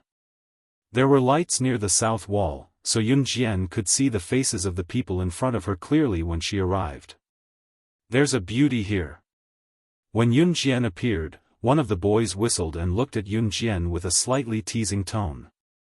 When young boys and girls stood together, the boys would always have a sense of vanity. They would want to show off their most handsome or knowledgeable side in front of everyone. On the other hand, girls loved to show off how they were different from other girls in front of the boys. To put it bluntly, it was to show off their charm. "Xiangnan, you're amazing. How do you know such a beautiful woman?" The guy who had teased Yun Jian earlier even snapped his fingers at Chu Xiangnan. Chu Xiangnan smiled awkwardly, but in his heart, he was thinking, "Didn't you guys ask to see Yun Jian? Xiangnan, is your Team Monarch's Grim Reaper coming or not?" However, she saw the boy poking his head towards the dormitory building. When he saw that it was pitch black, he turned his head and complained impatiently. The boy's name was Wu Yaotian, and he was a senior in the 3rd year of high school. He usually took care of Chu Xiangnan, but he was extremely prideful and liked to act cool in front of girls, especially beauties. "Isn't this already? It's already in front of you." Chu Xiangnan didn't have time to say anything. Wu Yaotian had already reached out his hand towards Yun Jian. He looked at Yun Jian with what he thought was a seductive gaze and said, "Beauty, let me carry you over the wall. Look at your precious body. Isn't it a little scary to climb over the wall?" As soon as Wu Yaotian said that, Yun Jian turned her body away. "Huh, the beauty is ignoring you." The other boys jeered again. Wu Yaotian licked his lips. He turned and grabbed another girl.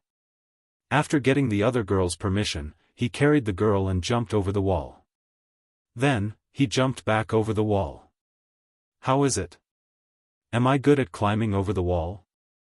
It only took me a minute to bring you out. What do you think, beauty? Do you want me to carry you out?" Wu Yaotian reached out to Yun Jian again. "Brother Yaotian, why are you carrying her? Look, she's ignoring you. Just let her stay in school alone. We'll go out and have fun. She can't go out on her own. Don't bother about her." A girl who was standing at the side pouted and whined to Wu Yaotian when she saw that. This girl's name was Chi Mei. She was Wu Yaotian's admirer. "Beauty, if you don't come over, I'll carry another girl. This wall is 2 meters high. You won't be able to get out." Wu Yaotian threatened Yun Jian. As he spoke, he waved his hand again. As soon as Wu Yaotian finished speaking, he saw Yun Jian take 2 steps towards him. Wu Yaotian's eyes lit up. Just as the surrounding boys were jeering and thinking that Yun Jian was going to throw herself into Wu Yaotian's arms and beg to be carried over the wall. However, they saw Yun Jian run forward. Then, she jumped up and grabbed the top of the 2-meter-high wall with both hands. With a 360 degrees flip, she spun and jumped over the wall. Her movements were clean and neat as if she had done this hundreds of times. This process didn't take more than 3 seconds. Chapter 1662. If Yun Jian was not a martial artist, it was impossible for her to be so nimble with her movements just now. When students from regular schools played truant, even boys would look pathetic when they were climbing over walls.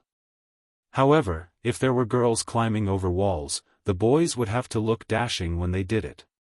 They were all students from the military school. Other than Yun Jian, the rest were seniors from the 2nd and 3rd years of high school. They had been training in the military school for 2 to 3 years, so their skills were naturally different from regular people.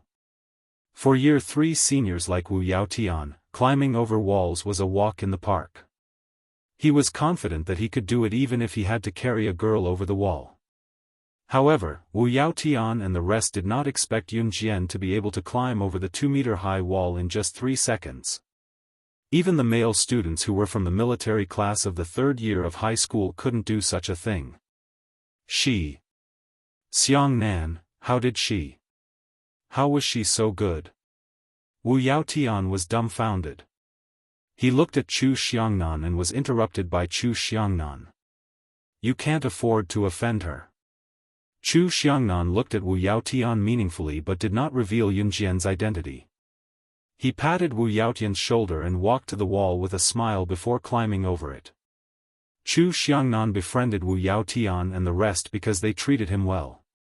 However, that did not rule out the fact that Wu Yaotian and the rest liked to show off in front of girls.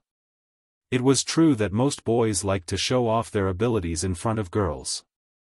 After Chu Xiangnan climbed over the wall, the other 5 members of Team Monarch did the same.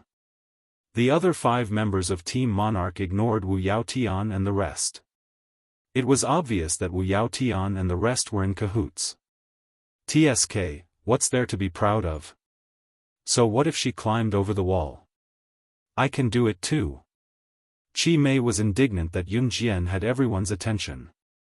Recalling how Yun Jian had flipped over the wall just now, she went over to do the same. Qi Mei, you have to be careful. Outside the wall, Yun Jian had been waiting for quite some time. Chu Ning, Chu Xiangnan, Jiang Weiwei, Lu Shiyun, Fang Xiaoran, and Hong Fan had been working hard in the military school and their skills had improved tremendously. Yun Jian had taken 3 seconds to climb over the wall while the 6 of them had taken a longer time. However, Yun Jian could sense that they had improved as compared to the past. You've improved, Yun Jian commented with a press of her lips after Chu Ning and the others climbed out of the wall. Heh, of course. Otherwise, you wouldn't have said that we're as dark as charcoal when you saw us last time. Chu Ning went over to put her hands on Yun Jian's shoulders and told Yun Jian with a grin. After that, Chu Ning tilted her head and smiled at Yun Jian. Speaking of which, Yun Jian, this is our first time skipping school to have supper together, isn't it? I can bring you out every day if you want. Chu Xiangnan quickly whispered into Chu Ning's ear when he heard Chu Ning talking to Yun Jian with a smile.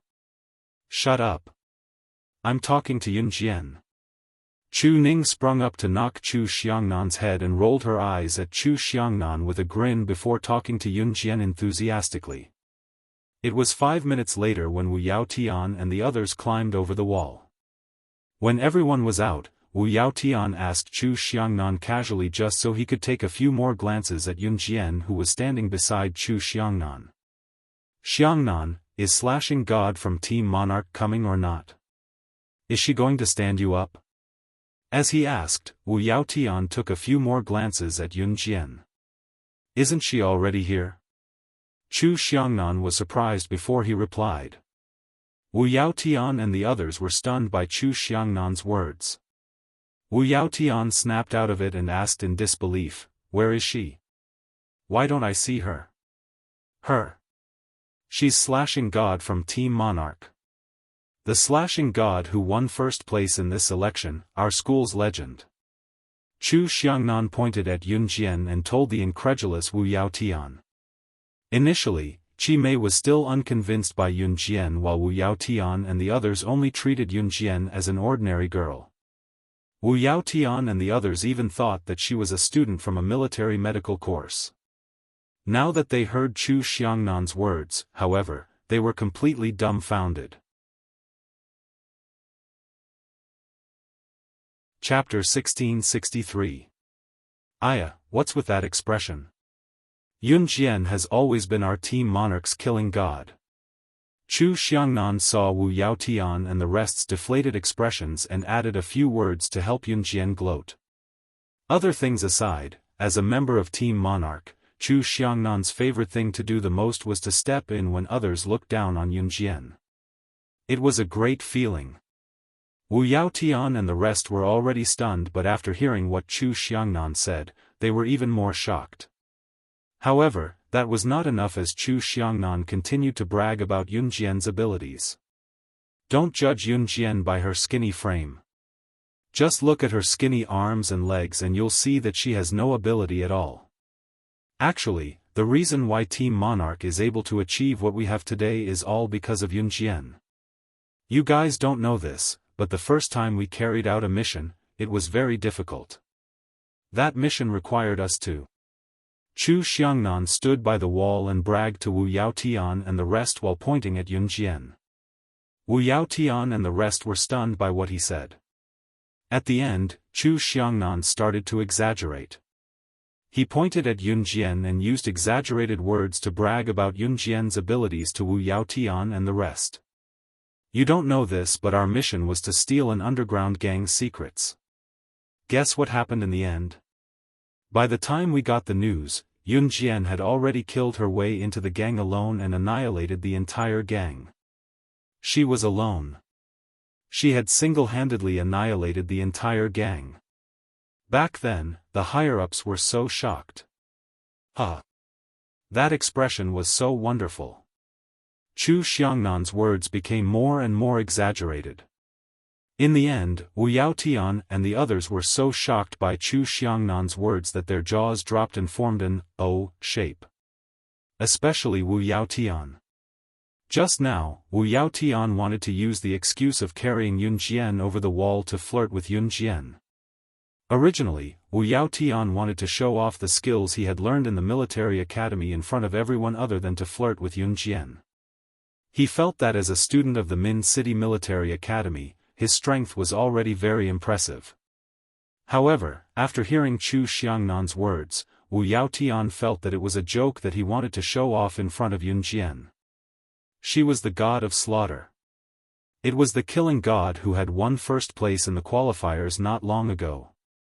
Those who participated in the selection were the best special forces soldiers in the country. Yun Jian would be facing the best special forces soldiers in the country. Those people were mythical existences. What about Yun Jian? She won first place. Not to mention Yun Jian's battle record of annihilating an entire gang alone. No matter which one it was, in front of Wu Yaotian and the others, they were all out of reach. One could imagine how ugly Wu Yaotian's expression was at that moment. As for Qi Mei, who had said a few bad things about Yun Jian, her expression wasn't any better. Ha ha ha. So she's the killing god, the legendary killing god. When Wu Yaotian and the others' expressions darkened, one of the guys in their group stood up and said straightforwardly. This guy had a candid personality and his words were forceful. Soon, the atmosphere at the scene was heated up again. It's not early anymore. Let's go eat supper and hurry back to school. At this moment, Lu Shiyun, who had been silent all this while, spoke up. As soon as Lu Shiyun finished speaking, everyone agreed, and the group quickly walked to the supper stall. Wu Yaotian and Qi Mei were the only ones who still remembered the unhappiness from before. Qi Mei, in particular, felt an inexplicable rage burning in her eyes as she watched Yun Jian move forward. Chapter 1664. There was a food street near the military academy.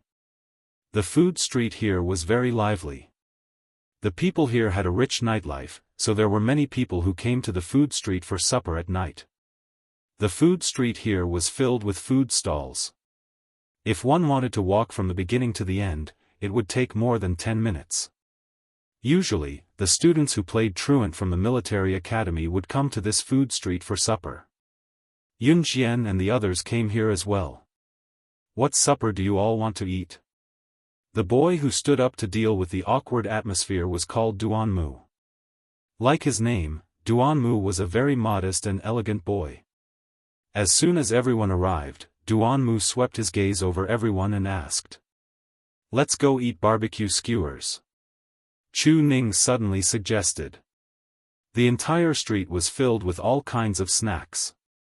There were all kinds of snacks and everything one could think of. For example, noodles, rice noodles, and of course, barbecue. Chu Ning's suggestion immediately received the silent approval of everyone present. Even Qi Mei, who had a problem with Yun Jian, did not say anything. Barbecue was the favorite of young people. Most young people did not know that barbecue could not be eaten too much, or that barbecue was unhealthy. Especially in this era, health awareness was not so strong. Therefore, many young people would go eat barbecue whenever they had the chance. Come, I'll lead the way.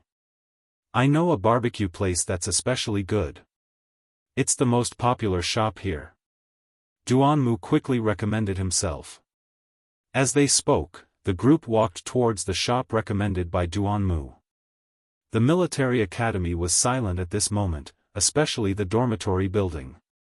It was so quiet that only the breathing of the students could be heard. However, this food street was completely different from the military academy. The food street was filled with neon lights. There was a large and bright light bulb hanging above every shop. There were tables and chairs for hawkers scattered in front of the shop. Although the tables and chairs were old and the food street did not look clean, there was a unique flavor to it. There were many tables and chairs in front of the barbecue shop recommended by Duanmu. As soon as they walked in, Duanmu waved at the shop owner and said, "Brother Dong, give us 50 mutton skewers, 30 skewers of roasted gluten, and 10 skewers of roasted leeks. Give us more as you see fit." Obviously, it was not Duanmu's first time here. The owner of this shop was quite young. Judging from his figure, he was about 28 or 29 years old.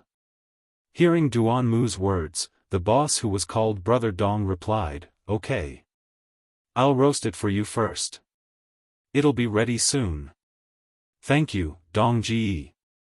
Duanmu hurriedly thanked him. However, the group quickly sat down.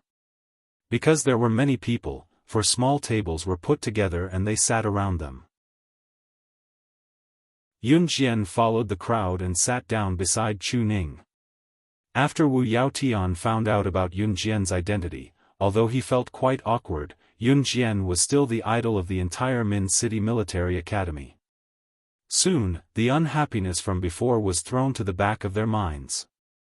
Wu Yaotian and the others acted as if they were facing their idol and asked Yun Jian one question after another. Wu Yaotian also held back his desire to tease Yun Jian. At this moment, he was talking to Yun Jian purely as if he was talking to his idol. He had long abandoned his improper thoughts about Yun Jian. Not long after Yun Jian took her seat, a surprised exclamation sounded. It was from a girl who had just walked in from the entrance of the barbecue shop. "It's you? You're the girl who almost bumped into me at the stairs just now." As soon as the girl saw Yun Jian, she pointed at Yun Jian and exclaimed, Everyone in Yun Jian's group immediately turned their gazes over. This girl was the one who almost bumped into Yun Jian on the second floor of Yun Jian's dormitory building. There were a few other girls standing beside the girl. After the girl who almost bumped into Yun Jian spoke up, they pointed at Yun Jian and exclaimed, "That's right."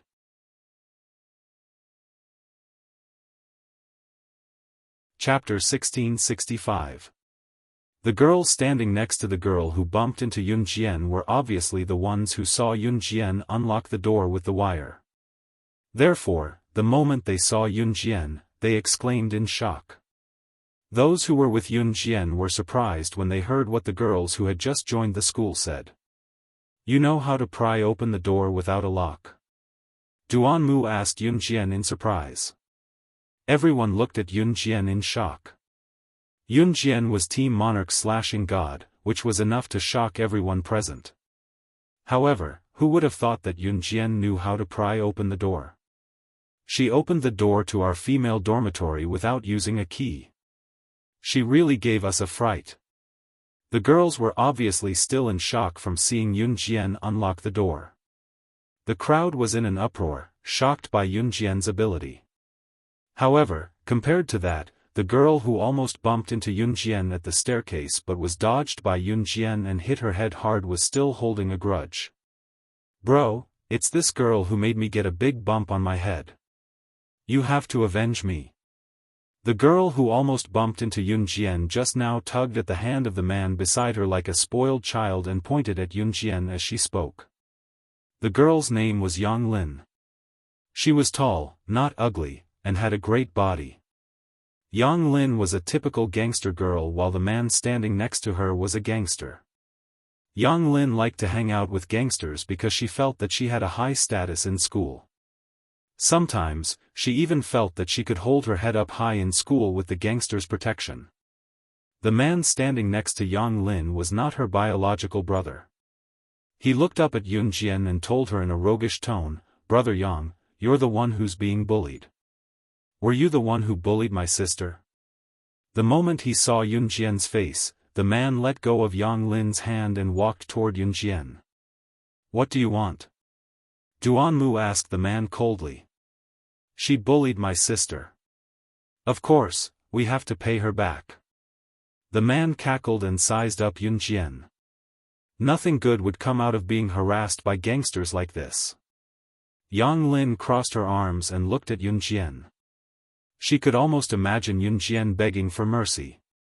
Seeing that Yun Jian was ignoring him, the man took 2 steps toward Yun Jian. Chi Mei, who was hiding in the dark, smirked. It seemed that Yun Jian would be in trouble without her doing anything. Just when Yang Lin and Chi Mei saw the man take 2 more steps toward Yun Jian's eyes flashed. With a glint in her eyes, she stood up abruptly from her seat and hollered, "Get down, all of you." Then, she swept her leg at the man and kicked him in the knee, making him kneel on the ground. The people around them didn't know why Yun Jian suddenly shouted for them to get down, but they all obeyed. "What's wrong with you?" The people around them who trusted Yun Jian all got down. Yang Lin asked after Yun Jian spoke. "That's..." Before she could finish her sentence, Chi Mei's heart almost jumped out of her chest at the scene in front of her. In the next second, Yun Jian kicked a stool and sent it flying in the air. When the stool was kicked to its highest point in the air, a few gunshots rang out in the distance. Gunshots rang out and bullets flew toward them. Yun Jian's kick sent the stool flying toward the bullets that were fired out of the blue right in front of everyone's eyes. Several bullets aimed at Yun Jian were intercepted by Yun Jian's stool. This scene frightened everyone present to the point that their faces turned pale. Especially Yang Lin and Chi Mei, who didn't trust Yun Jian. This scene completely overturned everyone's understanding. A gun. She actually has a gun. But before everyone could be surprised by Yun Jian's terrifying skills, Yun Jian bent down and picked up 2 bullet shells from the ground. She narrowed her eyes and looked at a certain spot. She, who had been silent all this time, now played with the 2 bullets skillfully in front of everyone. Then, she curled her lips into a strange smile. Chapter 1666. Yun Jian fiddled with the two shiny bullet shells in her palm. She narrowed her beautiful eyes and stared at a dark corner of the food street. The food street was filled with snacks. The food street here was a straight street. If one were to cross left and right, they could pass through to a dark place or a street corner where there was no one. The two gunshots just now had only made two pft sounds. There was no doubt that the pistols were equipped with silencers. The sound of bullets fired from silenced pistols was so soft that no one on the busy food street noticed when the two bullets flew over. If Yang Lin, Qi Mei, Wu Yaotian, and the others hadn't seen it with their own eyes, they wouldn't have noticed the bullets flying over. Of course, Yun Jian, who was skilled with guns and ammunition, could easily smell the gunpowder even in this noisy food street. It was impossible for anyone who didn't come out of the assassin training camp to practice such sensitivity. Even if they came out of the assassin organization, they wouldn't have Yun Jian's ability. Yang Lin and Qi Mei screamed when they saw this. Ah! Gun! Gun! Gun! There's a gun! After Yun Jian said this to the people in the dark, Yang Lin and Qi Mei finally reacted. Someone had fired a gun just now. There's a gun. There's a gun here. Yang Lin and Qi Mei were just cursing Yun Jian for suddenly shouting, "Get down." Both of them had a problem with Yun Jian. Just now, they had been criticizing Yun Jian one after another. They both thought they had coordinated well. What else could Yun Jian say now? But they never imagined that someone would shoot them with a gun. A gun. It was a real gun. Both Yang Lin and Qi Mei were military medical students at the Min Military Academy. They had only heard the boys boasting about how they handled knives and guns and how they fought and killed. But now, such a thing was happening right in front of him. Lin Yang and Qi Mei were so arrogant just now. Now that they realized the danger, they squatted down with their hands over their heads, screamed, and found the nearest table. Then, they crawled under the table. Hearing Yang Lin's and Qi Mei's screams, the surrounding people who were eating supper were so scared that they quickly found a place to hide. Places with a lot of people were most afraid of rumors. When you were in a crowded place, if you yelled, "Someone is shooting," most of the people around you would definitely believe it. Because of this, the crowd became restless. Wu Yaotian and the others were so scared that they all found a place to hide and looked over. Chu Ning and the others also hid obediently and did not move. They were afraid of being a burden to Yun Jian. Yun Jian, who was standing in the same spot, smiled and walked out of the barbecue restaurant. She crossed her arms and looked at the darkness for a while. Then, a woman walked out. This woman was very thin and had a good figure, but her breasts were very small. She looked more like a Westerner. She held a Browning M1911 pistol in her hand and walked out from the dark seductively. This woman's code name was Ruoyin, and she was a killer known as the sharpshooter of the blood doll. Rumor had it that she once killed 3 birds with one shot. Her strength was amazing. Who is this? Wu Yaotian saw Ruoyin and the gun in her hand. He was so scared that his face changed and he turned to ask Yun Jian. Although the boys in the military academy liked to brag about themselves, when it came to critical moments, they were naturally afraid if they were not strong enough. Yun Jian ignored Wu Yaotian. She narrowed her eyes and looked at Ruoyin, who walked out from the dark. She did not look scared like the others.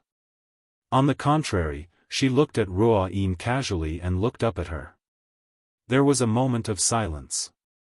The people in the dark saw Yun Jian suddenly raise her hand and throw the 2 bullets in her hand to Ruoyin. Ruoyin's eyes flashed and she caught them. "I can't accept this greeting gift, but since you're here, don't even think about leaving." Yun Jian's red lips curved slightly as she said these words calmly. The people hiding in the dark thought that Yun Jian was too arrogant. But then, they saw a sharp glint in Yun Jian's eyes.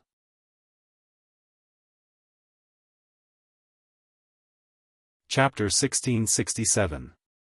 Ruoyin was standing not far away with the Browning pistol in her hand.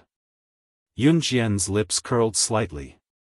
She pursed her lips and stared at Ruoyin with her sharp eyes. Just as everyone was shocked by Yun Jian's arrogant words, Yun Jian's next move made everyone's expression change. Everyone was still thinking that the woman called Ruoyin was holding a pistol. And Yun Jian. She dared to speak to Ruoyin in such a tone. Did she think that she could beat Ruoyin just because she kicked out a stool to block Ruoyin's 2 shots? Yun Jian, be careful. Although Chu Xiangnan and the rest knew about Yun Jian's skills, they still shouted at Yun Jian worriedly. Why did she have to drag us down if she wants to die? Didn't she see the gun in that woman's hand? What if that gun hurts us? Why is she so selfish? Can't she just die and not drag us down with her?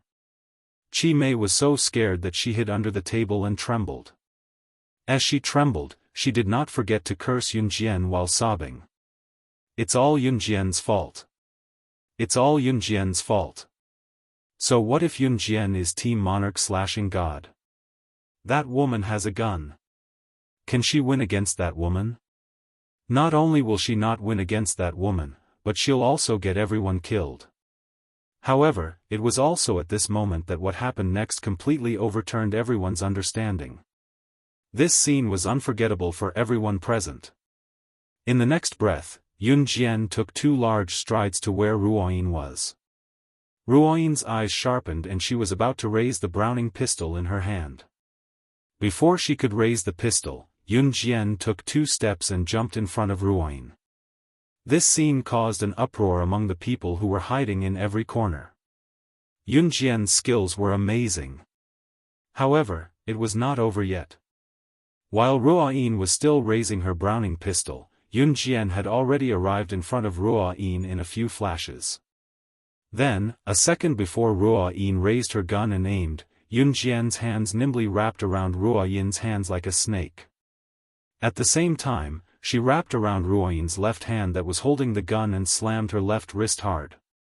Ruoyin's hand went limp from the impact. The left hand that was holding the gun went limp, and the Browning pistol slipped to the ground.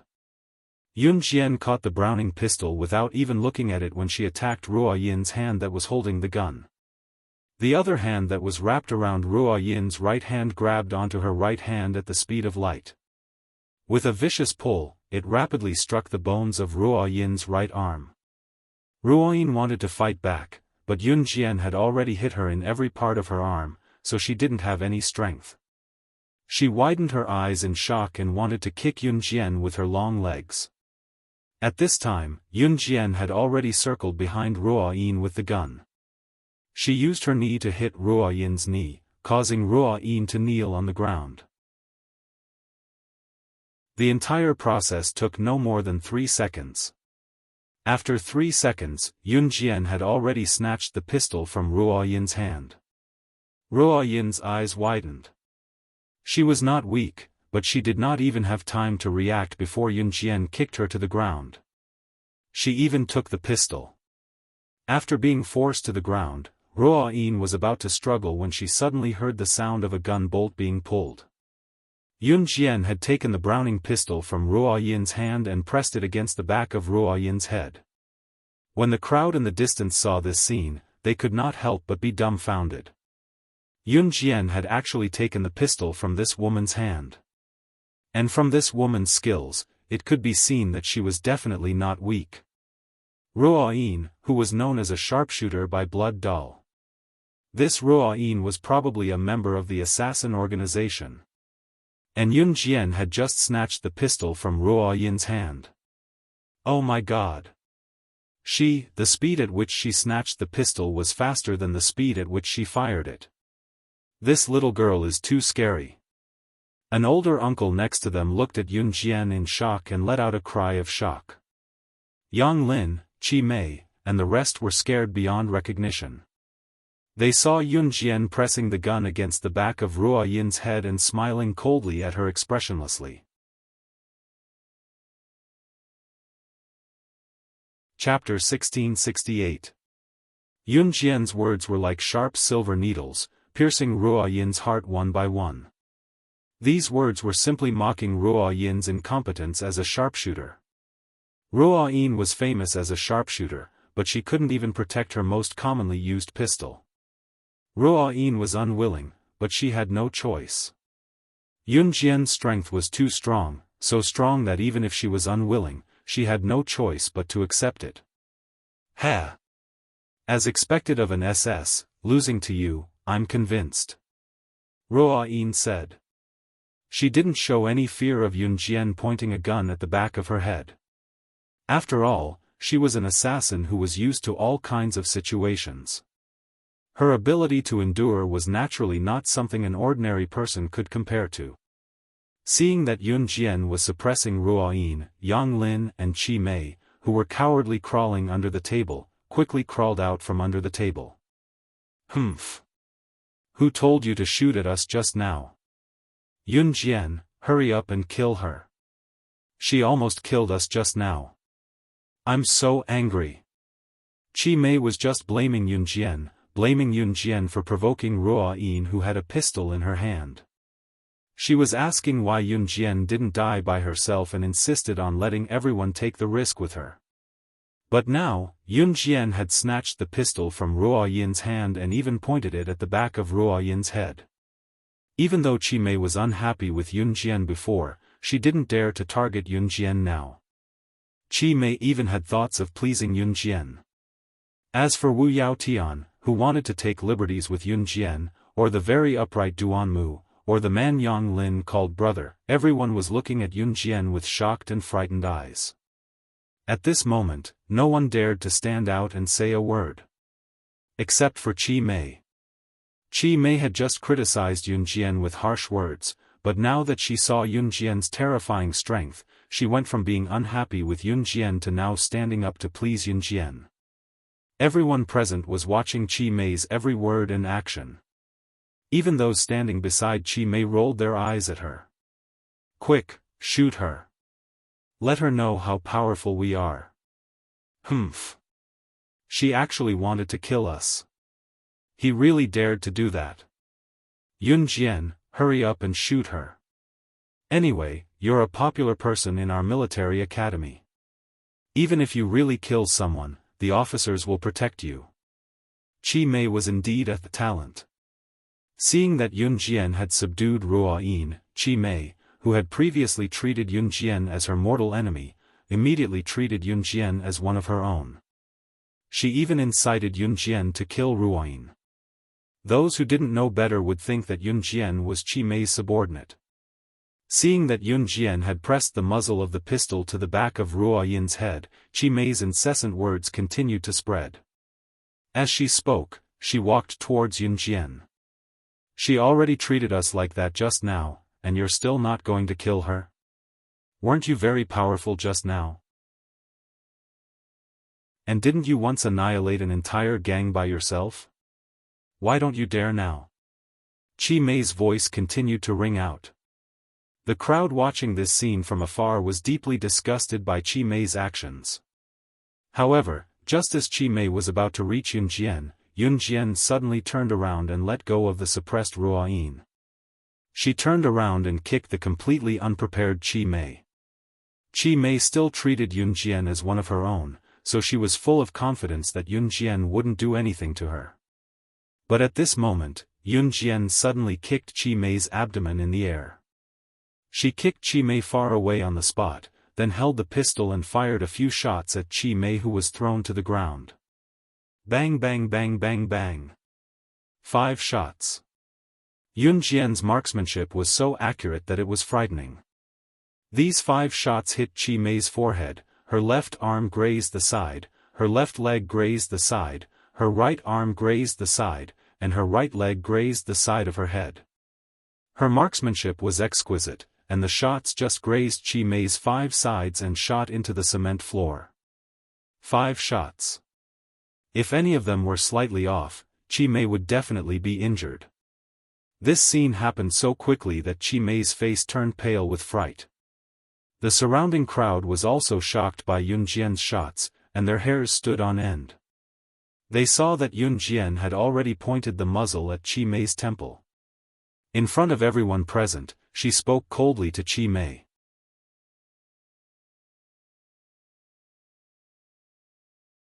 Chapter 1669. Yun Jian let go of Ruo Yin and turned around to kick Qi Mei, pointing the gun at her.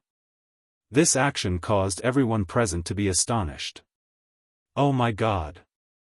Some people in the crowd covered their eyes as if they could imagine Yun Jian shooting Qi Mei's head. But at this moment, no one pitied Qi Mei.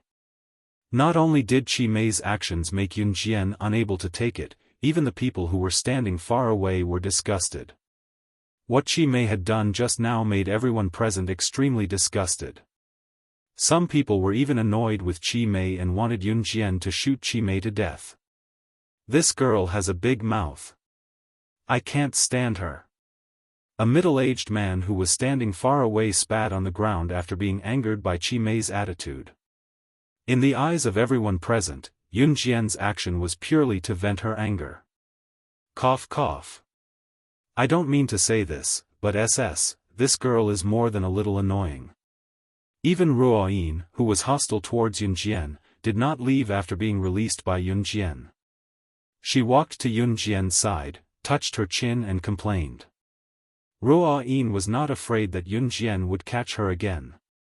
She walked to Yun Jian's side and commented. Yun Jian pointed the gun at Qi Mei's head and turned to look at Ruo Yin. Why aren't you leaving?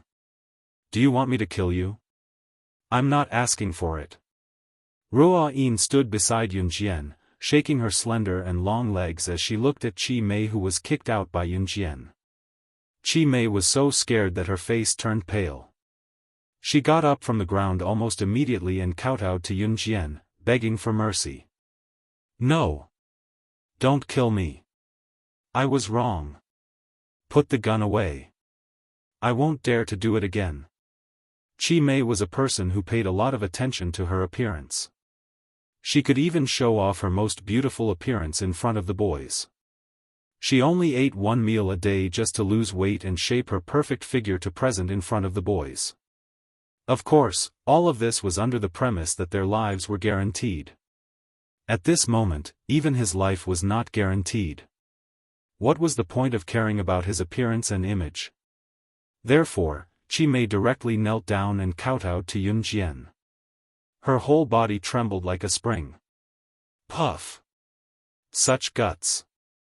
Weren't you very powerful just now? Ruo Yin saw Qi Mei kneel down in front of Yun Jian. Her body was trembling like a spring, as if she had been greatly frightened. She stood aside and couldn't help but sneer. Ruo Yin was in no hurry to leave. Yun Jian's red arc slightly raised.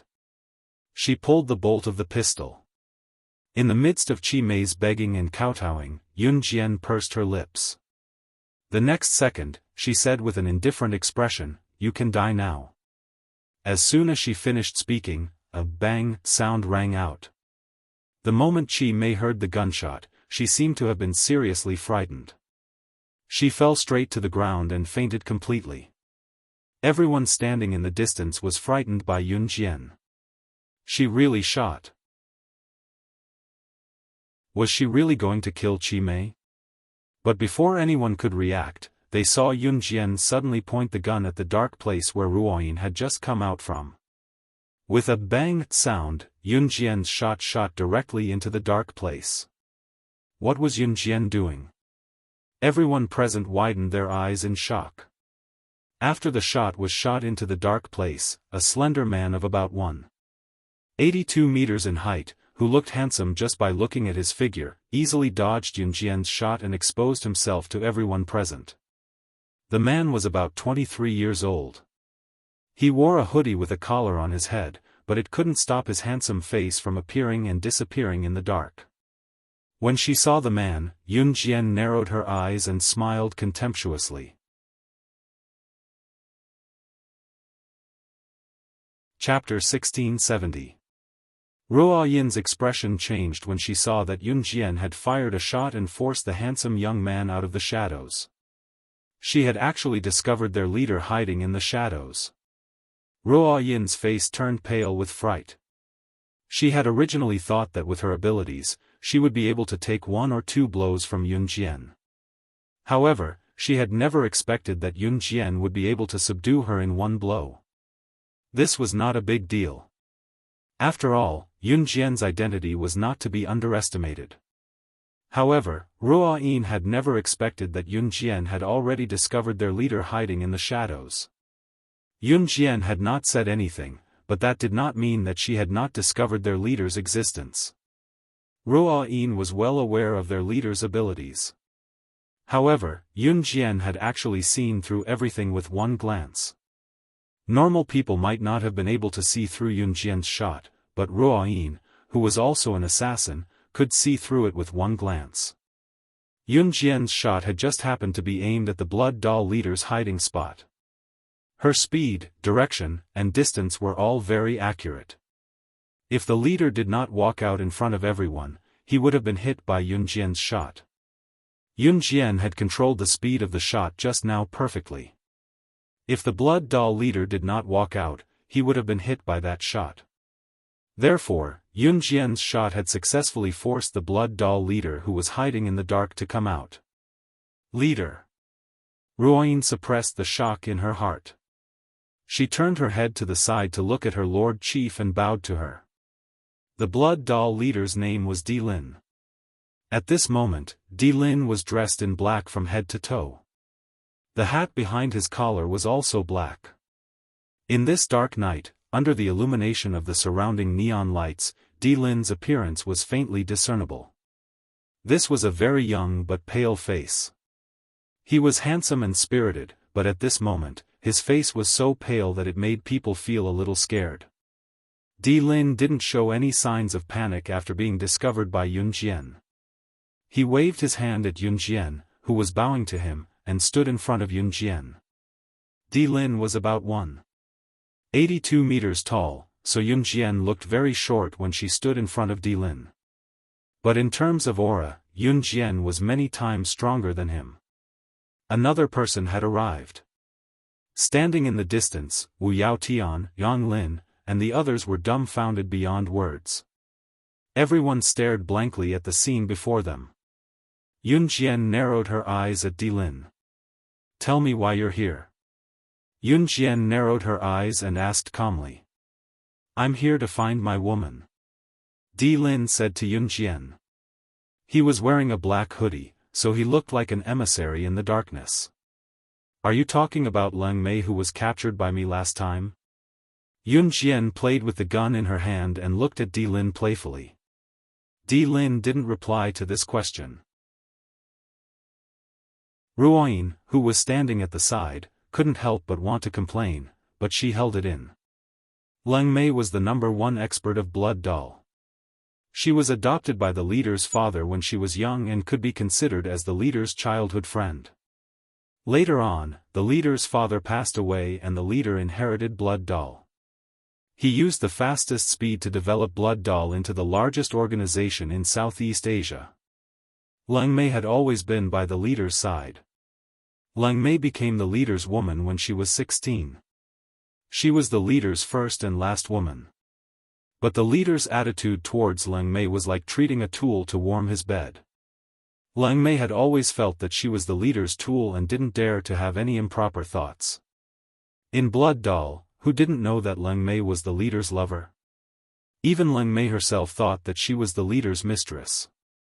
Ruo Yin couldn't help but complain. She had long known that the leader treated Leng Mei differently. Not long ago, Leng Mei was captured by Yun Jian. Being captured by SS, Leng Mei could be killed at any time. Their leader, Di Lin, hadn't slept for a few days. This time, he even rushed here to ask Yun Jian for Leng Mei. But when it came to Leng Mei, their leader wouldn't even mention the word love.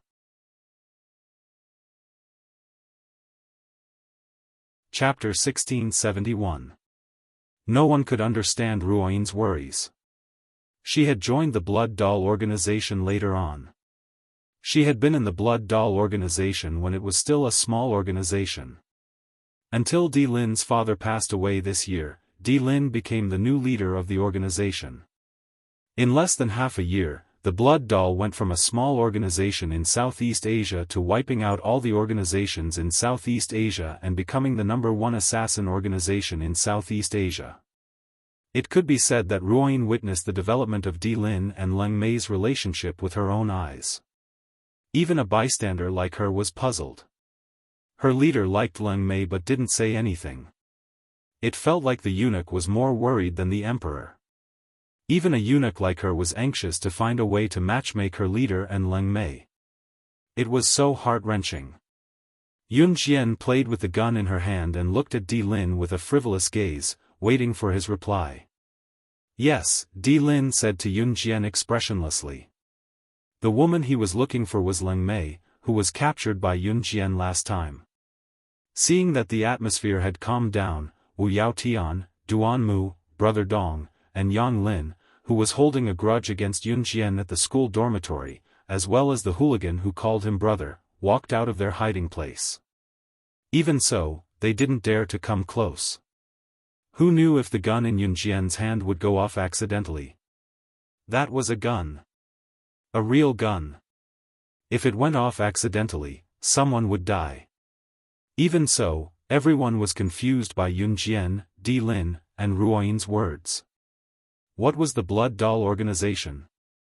And Yun Jian captured someone called Leng Mei? What was going on? If they hadn't seen Yun Jian's gun go off with their own eyes and confirmed that it was a real gun, they would have thought that Di Lin and Ruoyin were actors hired by Yun Jian. His purpose was to flaunt his groundless abilities in front of everyone. At this moment, Yun Jian, who was standing in the middle of the food street and looking at Di Lin with frivolous eyes, suddenly smiled. She raised her beautiful eyes and stared at God's descent's eyes. After a moment of silence, she opened her mouth and said, "I'm sorry. I'm a person who never makes a losing deal. You can take him back, but I have a condition." Upon hearing that Yun Jian had a condition, everyone standing in the distance pricked up their ears to listen. "Speak," Di Lin said with a dark face. Yun Jian's smirk calmed down at once. Looking at Di Lin coldly, she recollected her playful expression and spoke in a chilling voice that rang in everyone's ears. "The Blood Doll belongs to me. You can take the person away." What she wanted was the entire Blood Doll organization. Even though the crowd did not know what the Blood Doll was, they could feel that it was not something ordinary. After hearing Yun Jian's words, everyone present gasped.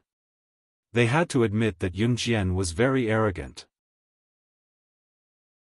What she wanted was not money or status. She wanted the entire Blood Doll organization. You. Hearing this, Ruoyin's emotions tensed up. Unable to restrain herself, she almost attacked.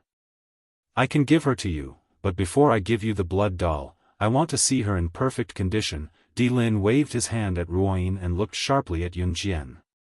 When Di Lin said that, even Yun Jian was slightly shocked. The Blood Doll was not a small organization. In the past, it might have been a small organization in Southeast Asia, but now, it was the top organization in Southeast Asia.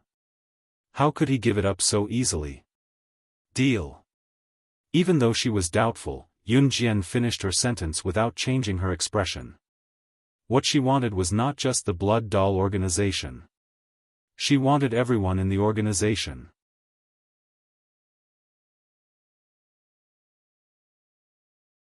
Chapter 1672. I'll see you in Longmen City this Saturday. I'll bring you to her.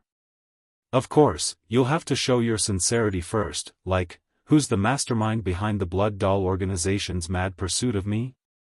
Yun Jian narrowed her eyes and looked at Di Lin, reverting to her usual demeanor. Unbeknownst to her, a smirk crept up the corners of her lips again. Yun Jian crossed her arms and looked at Di Lin lazily, waiting for his reply.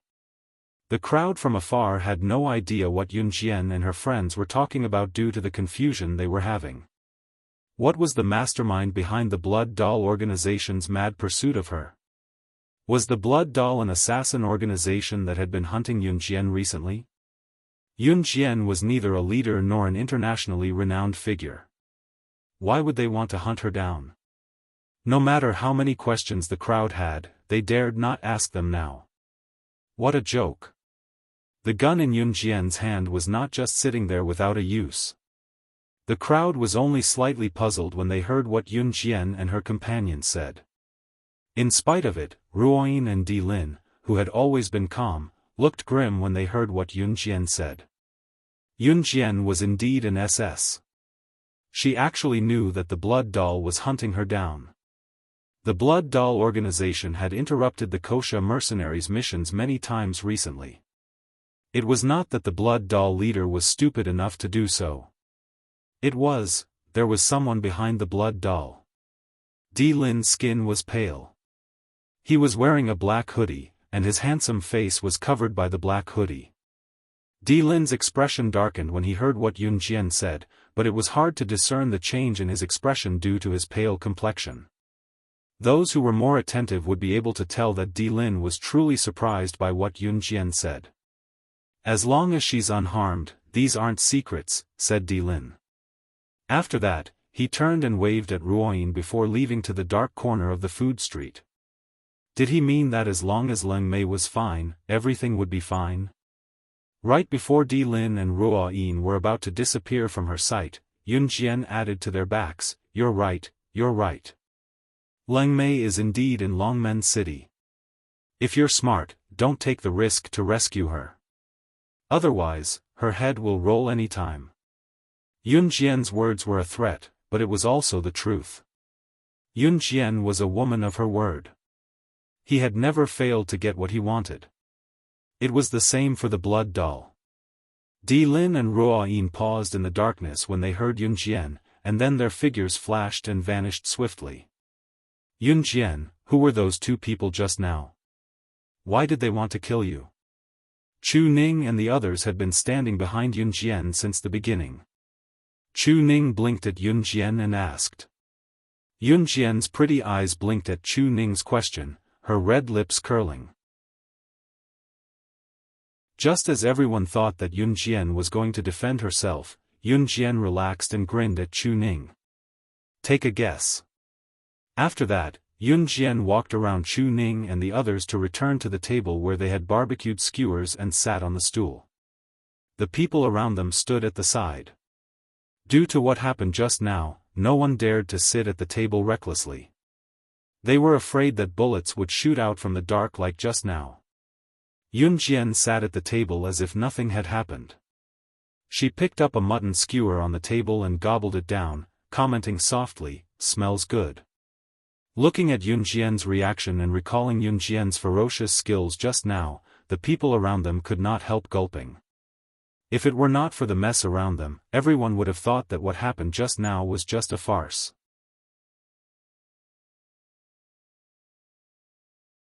Chapter 1673.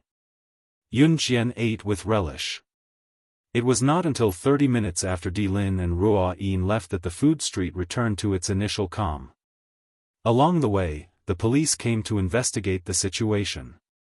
But after finding out that no one was injured, they called the witnesses to register and did not make things difficult for Yun Jian. Qi Mei was so frightened by Yun Jian's shot that she fainted. Qi Mei thought that Yun Jian's shot was aimed at her head, so she fainted. In the end, it was Wu Yaotian and the rest who reluctantly carried Qi Mei back to school. She only woke up when they arrived. Even though this incident had caused quite a stir locally, it was fortunate that it did not alert the school. Hence, no one knew that Yun Jian and the rest had played truant at night. Yun Jian returned to the dormitory and fell asleep immediately. The next morning, Yun Jian woke up early in the morning. Even though she slept late last night, Yun Jian did not sleep much. As usual, she woke up earlier than the rest of the students and went to the field for a few rounds of morning exercise. By the time she reached the classroom, most of the students had already started their morning reading. The students of Min City Military Academy usually woke up at 5:30 am and started with half an hour of morning reading, followed by half an hour of morning exercise. At 6:30 am, they would finish their morning exercise and head to the canteen for breakfast. Half an hour of morning exercise every morning was already very tiring. Hence, when it came to breakfast, the students in the school would have a huge appetite. Plus, there was a lot of training in the military academy. Hence, both boys and girls had bigger appetites than students from other schools. If they could train, of course they could eat. Even if the students of the military academy had bigger appetites than students from other schools, they would still be slimmer and more muscular than students from other schools. At this moment, Yun Jian, Lin Wan and Mu Ying were eating porridge in the canteen. Yun Jian ordered a bowl of porridge, 3 pumpkin pies, a bun and an egg. Compared to the average girl, Yun Jian's appetite was not small. At most, it was shocking. But in the military academy, this kind of appetite was not small at all. Yun Jian, yesterday you. At the mention of Yun Jian and the others playing truant yesterday, Lin Wan paused for a moment. She looked around cautiously, then moved her head closer to Yun Jian. Lin Wan whispered in a voice that only Yun Jian, Mu Ying, and herself could hear. Was it fun to play truant yesterday to have supper? Looking at Lin Wan's curious look, Yun Jian's red arc curved. She didn't answer directly, but pursed her lips and said, "You'll know when we go together next time." "I'm a good baby." Lin Wan shook her hands. She shook her head and moved her head away from Yun Jian. At this moment, a gentle female voice sounded from the school's broadcast system. The radio was set up in every corner of the school, so even if people were sitting in the cafeteria, they could still hear the radio. And at this moment, the gentle female voice on the radio spread to almost every corner of the cafeteria. "Congratulations to student Yun Jian of our school's grade 1, 2, for winning the Strongest Female Student Award personally inscribed by Principal Ma. Student Yun Jian is being praised by the entire school. Next, student Yun Jian who heard the broadcast, please come to the Academic Affairs office to receive your award." As soon as the gentle female voice on the radio finished speaking, Yun Jian's mouth twitched. Not only Yun Jian, but all the students who heard the broadcast were dumbfounded. Strongest Female Student Award? What the hell was this? When did this award become available? How come it had never happened before?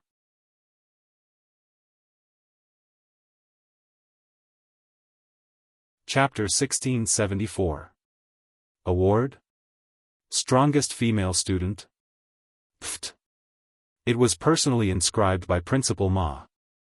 Yun Jian, was it because your performance at the selection round was too amazing and you won first place? That's why Principal Ma gave you such an award. And it was announced to the entire school. Lin Wan covered her mouth. Principal Ma's funny behavior made her laugh. Awarding certificates was something that happened in every school. However, the usual awards were nothing more than exemplary student, activist, good child, and so on. Higher up would be first prize, second prize, and third prize. At the very least, it would be first prize, second prize, and so on. But what about Yun Jian? On the other hand, Principal Ma had personally written a certificate for her as the strongest female student. The problem was that this award had never been given out since the establishment of Min City Military School. In other words, what Yun Jian received was the highest honor. Therefore, when the announcement was broadcasted, all the students around them were discussing who Yun Jian was, who was crowned as the strongest female student award or title. Weren't the students of grade 1, 2, high school freshmen?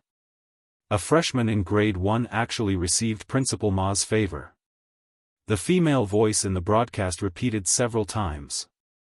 Yun Jian wasn't in a hurry. She only parted ways with Lin Wan and Mu Ying after she finished her breakfast. Yun Jian walked unhurriedly to the school's administration office. Early morning was the most refreshing time of the day. At this time, all the teachers had gone to eat breakfast, so only a few students were left in the administration office. Yun Jian had just arrived at the entrance of the administration office when the female student standing inside stopped Yun Jian. "The teachers have all gone to the cafeteria to eat. If you have anything to say to the teachers, come back later. This female student was the most trusted student of one of the teachers in the administration office.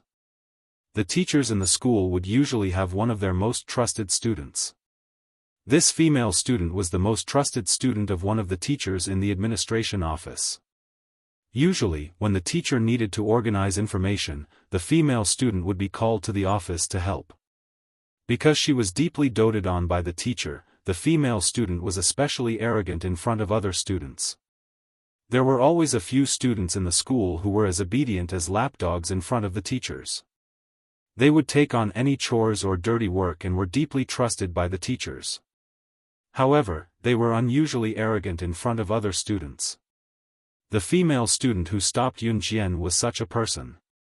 Now that there were no teachers in the administration office, the female student felt that she was the one in charge of the administration office. Therefore, before Yun Jian could enter the administration office, she was stopped by the female student and ordered Yun Jian to come back later. I'm Yun Jian from year 1, 2. I heard the announcement and came to collect my certificate. Yun Jian did not waste time with the girl and went straight to the point. You're Yun Jian from grade 1, 2. After the female student heard Yun Jian's words, she sized up Yun Jian from head to toe.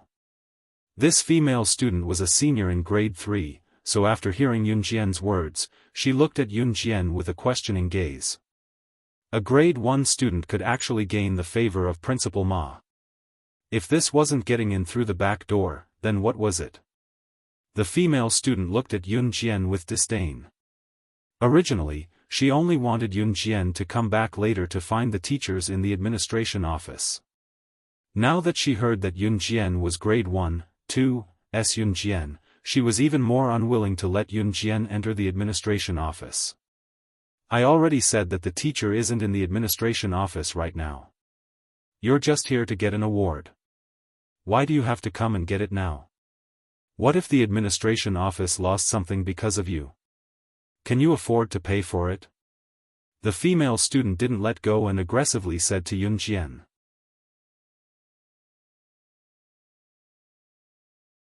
Chapter 1675.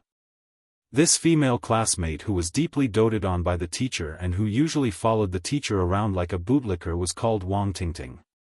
Wang Tingting studied military medicine, which also meant that her strength was no different from that of a normal girl. A portion of the people in Min City's military school trained their skills every day. When they graduated, they would either become soldiers or special forces. There was also a portion of them who studied military medicine. Most of them were female. As a military medicine student, Wang Tingting didn't have a deep understanding of strength. Moreover, in Wang Tingting's impression, if a girl mixed with boys, trained her skills, and lived like a boy, how could she be considered a girl? Moreover, even if a girl joined the military, how capable could she be? Wasn't it just to attract the boys' attention? Wang Tingting was like an obedient girl in front of the teacher. She usually didn't put on makeup and was ugly, but she knew how to flatter. In front of the teacher, she was very good at flattering. Wang Tingting was very proud to be able to survive until now and be treated like a treasure by the teacher. She was a classic example of fawning in front of the teacher and being arrogant in front of the students. She had the attitude of, I have the teacher's support, you have to submit to me even if you don't want to. Therefore, the girls in Wang Tingting's class usually didn't want to interact with her. However, Wang Tingting liked to flirt with the boys and play around. Yun Jian wasn't afraid of Wang Tingting using the teacher to threaten her. She looked at Wang Tingting without changing her expression and said, the announcement is for me to get the certificate, so move aside. I already said that the teacher isn't in the academic affairs office now. Do you think you can enter just because you want to? If you have the guts, go and call the teacher back yourself. Otherwise, you can come and get the certificate later. Wang Tingting blocked the entrance of the academic affairs office. She raised her head and looked at Yun Jian arrogantly. Wang Tingting, are you helping the teacher here again? Just as Wang Tingting's voice fell, a group of boys walked over from the side. These boys were obviously seniors in the third year of high school. After the boys walked over, Wang Tingting first said a few flirtatious words to them. Then, she turned to point at Yun Jian and said to the boys, "It's this girl. She didn't listen to me. I've already told her to come and collect the certificate later. Who's going to be responsible if something goes missing in the teacher's office?" But she refused. Wang Tingting simply inverted right and wrong, black and white. Yun Jian had clearly heard the announcement and came to receive the award. However, Wang Tingting had stopped her. Not only had she used the teacher to threaten her, she had even accused Yun Jian of being the guilty party. Wang Tingting obviously had a good relationship with the boys who were walking around the school during the break. Hearing Wang Tingting's words, the boys looked at Yun Jian with strange eyes. Yun Jian was beautiful, but the boys also had a good relationship with Wang Tingting. Hearing that Yun Jian was here to receive the award, she recalled what she had heard on the radio just now. The boys scanned Yun Jian from head to toe. "You're Yun Jian, the one in grade 1, 2, who was crowned as the strongest female student by Principal Ma himself? It can't be. She looks so small. I thought that Yun Jian was a she-devil who weighed 100 kilograms. How could it be her?" The boys looked at Yun Jian with great interest. However, it didn't take long for the boys to look away. "Yesterday, a few students in our school skipped school to eat supper at the snack street. Something big happened." At this moment, a boy suddenly spoke up. "What happened?" Wang Tingting immediately became interested when she heard this. Especially in front of Yun Jian. Wang Tingting felt that she got along well with these boys. Moreover, these boys were very good at gossiping. Therefore, she felt that it was very impressive to know these boys. At this moment, Wang Tingting wanted to brag in front of Yun Jian about how knowledgeable these boys were, so she quickly asked.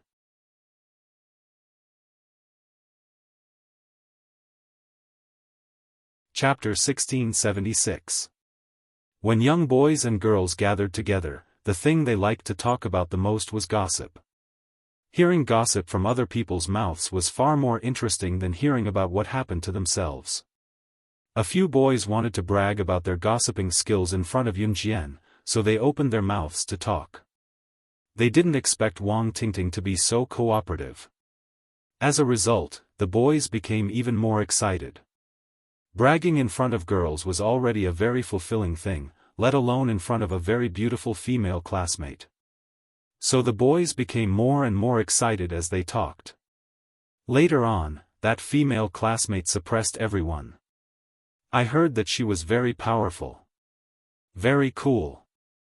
Yesterday, my brother also skipped school to have supper with his girlfriend. He saw it with his own eyes. That female classmate's strength can only be described with 4 words, invincible." One of the boys' saliva splashed. Yun Jian was far away, so she wasn't splashed. The boys standing in front of this boy and Wang Tingting were splashed by the boy's saliva. But at this moment, no one said anything. "Wow, that's amazing. Then do you know who that person is from our school?" Wang Tingting revealed a look of admiration.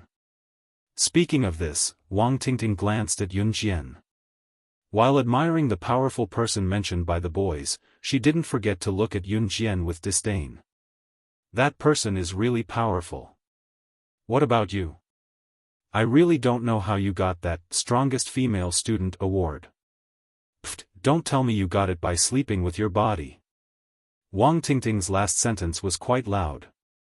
Yun Jian was very good looking, but she was a freshman in high school. As a freshman, she didn't have much strength or experience. Her body was thin and weak, and she only had good looks. So other than sleeping with others, how could she get the strongest female student award? Just as Wang Tingting finished speaking, before Yun Jian made a move, the boy who said that his brother saw the powerful scene of the female classmate yesterday with his own eyes pointed not far away and shouted in surprise. "Look, that's my brother. I asked him to come over and tell you guys how powerful the female classmate he saw yesterday was. He. I heard that she snatched the gun away from him in an instant. Just as the boy finished speaking, he saw that his brother had already rushed over. Before the boy could finish his words, his brother had already looked at Yun Jian as if he had seen his idol and shouted in surprise, "It's you! It's you! It's actually you! Yesterday, you were the one who flew out of the bench to block the bullet. You even snatched the gun from the woman who was holding it. You even told her that you can't even protect your own weapon. What kind of sharpshooter are you? Classmate, you're my idol." When the boy's brother saw Yun Jian, he was so excited that words couldn't describe it. Seeing this, the surrounding people were instantly dumbfounded. What? She was the girl who was rumored to have snatched the pistol from the enemy? When Wang Tingting heard this, she felt a pain in her head. For a moment, she had a feeling of disbelief. She was the female classmate that everyone was talking about. However, this was not the end. Immediately, everyone was stunned when they saw a slightly older figure walking over from not far away. The moment he saw Yun Jian, this slightly older man actually started running.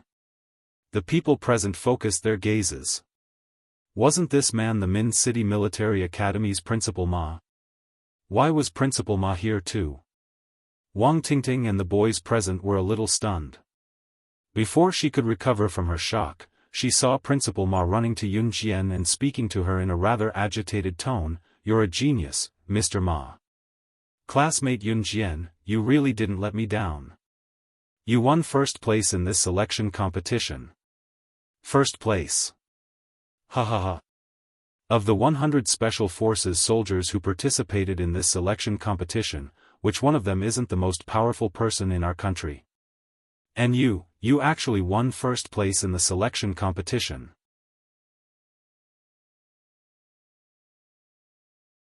Chapter 1677. As the principal of Min City Military Academy, Principal Ma was usually fierce, but he was very kind to students who needed help. However, as the principal of Min City Military Academy, he was not often in the school due to his official position. Therefore, most of the students only saw Principal Ma's serious face. Wang Tingting and the boys present were seniors in their third year of high school. They had been in Min City Military Academy for more than 2 years and it was now their third year. This was the first time they had seen Principal Ma so agitated. Come.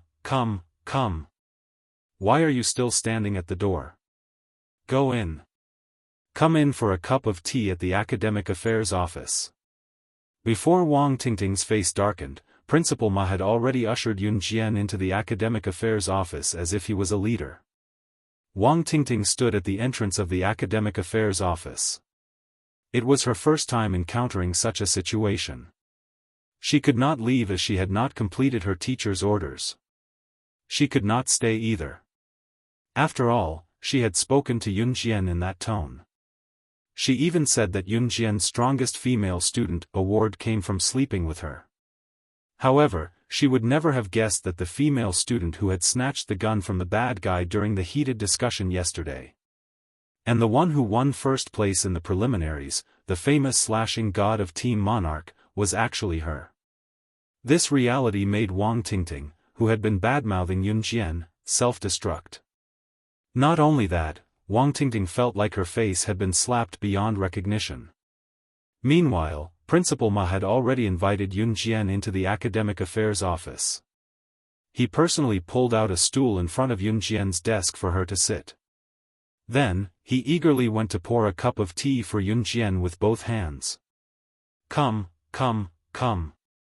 Drink some water first. Be careful, it's hot. I'll get you the award. After Principal Ma handed Yun Jian the cup of tea, he went to get the award. Wang Tingting was dumbfounded by what she saw. Wang Tingting loved to flatter. Usually, it would be impressive if she could flatter her teacher. In Wang Tingting's opinion, being able to curry favor with the principal was simply something to be proud of. However, when it came to Yun Jian, it was the principal who was flattering her. This, Wang Tingting's eyes darkened. Just as she was about to turn around and look for the boys who had been showing off in front of Yunjian, she heard a voice coming from behind her. However, she suddenly realized that these boys had already slipped away when Principal Ma had politely invited Yunjian into the house. Just now, he wanted to show off in front of the beautiful junior, so he flaunted his vast knowledge. She didn't know that the person the boys were showing off to was Yunjian herself. Naturally, the boys were too ashamed to stay there. They didn't even say goodbye and ran away. In the end, Wang Tingting gritted her teeth and slipped away. She planned to wait for Yunjian to leave before coming back to deal with the things that the teacher had instructed her to do. Later, she would use the excuse of having a stomachache to tell the teacher that she had a stomachache, so she went back to the toilet first before coming back to tidy up. After sitting in the academic affairs office for a while, Yunjian returned to the classroom after being praised by Principal Ma. According to Principal Ma, the time to go to the hunting school had not been set yet, and they were still waiting for the notice. However, he told her to be prepared at all times. When the notice came, she would set off at any time. Yunjian acknowledged Principal Ma and returned to the classroom. A week passed quickly and it was Friday in the blink of an eye. Ce was not around on Friday. When Yunjian returned to Longmen City, she felt that the house was a little lifeless. She was not used to it, but the night passed just like that. The next morning, when the sun had just risen, there was a knock on the door. Yunjian did not even need to guess to know that it was Ruo Yin and Di Lin who were knocking. As expected, once the door opened, Yunjian saw Ruo Yin who had left after knocking on the door and Di Lin who stood behind her. Di Lin was still in his initial disguise. He was dressed in black from head to toe with a black hoodie on his head, but it could not hide his handsome yet slightly pale face. "I'm here to pick up my woman." Di Lin went straight to the point. Yunjian's lips curled into a smile.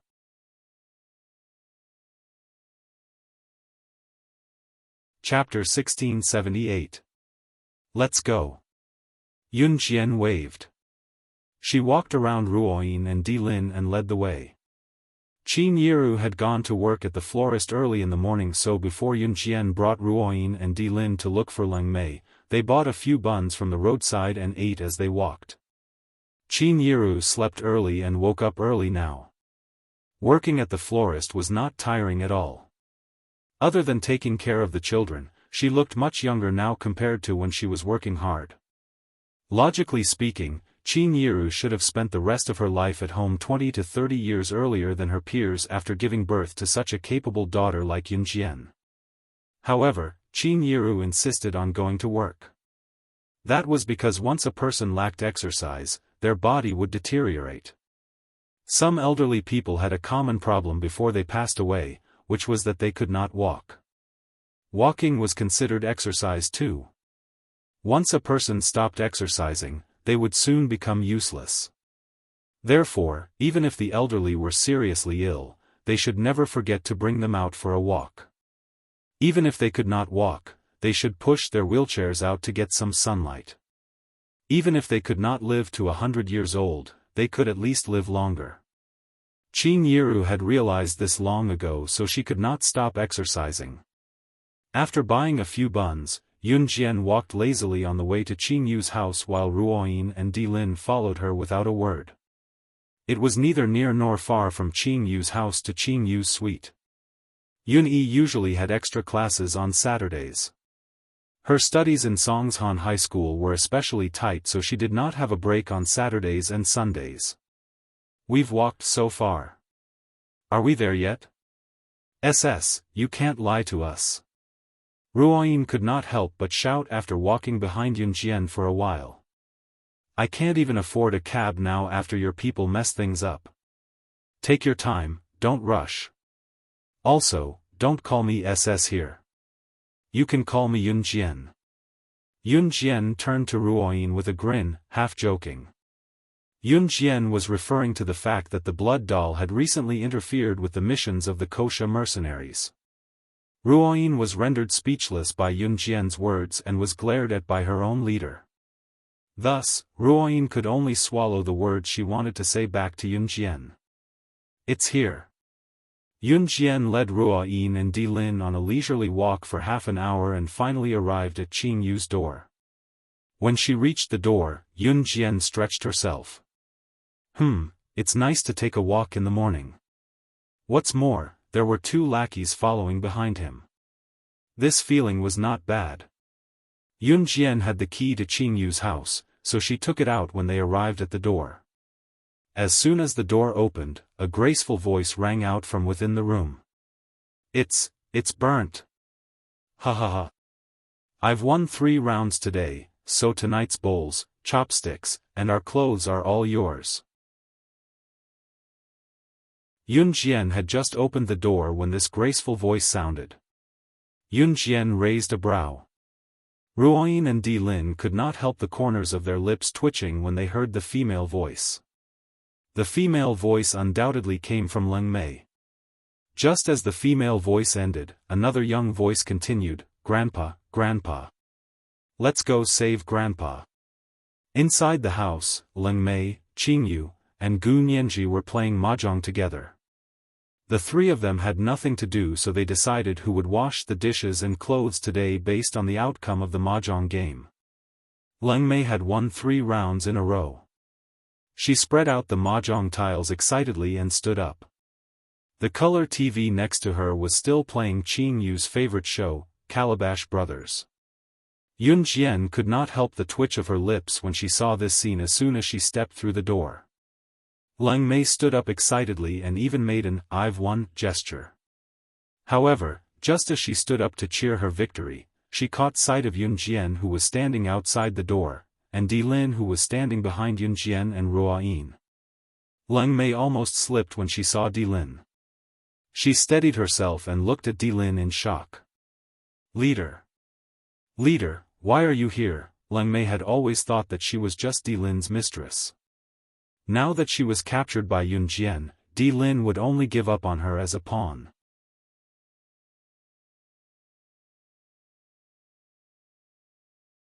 Chapter 1679.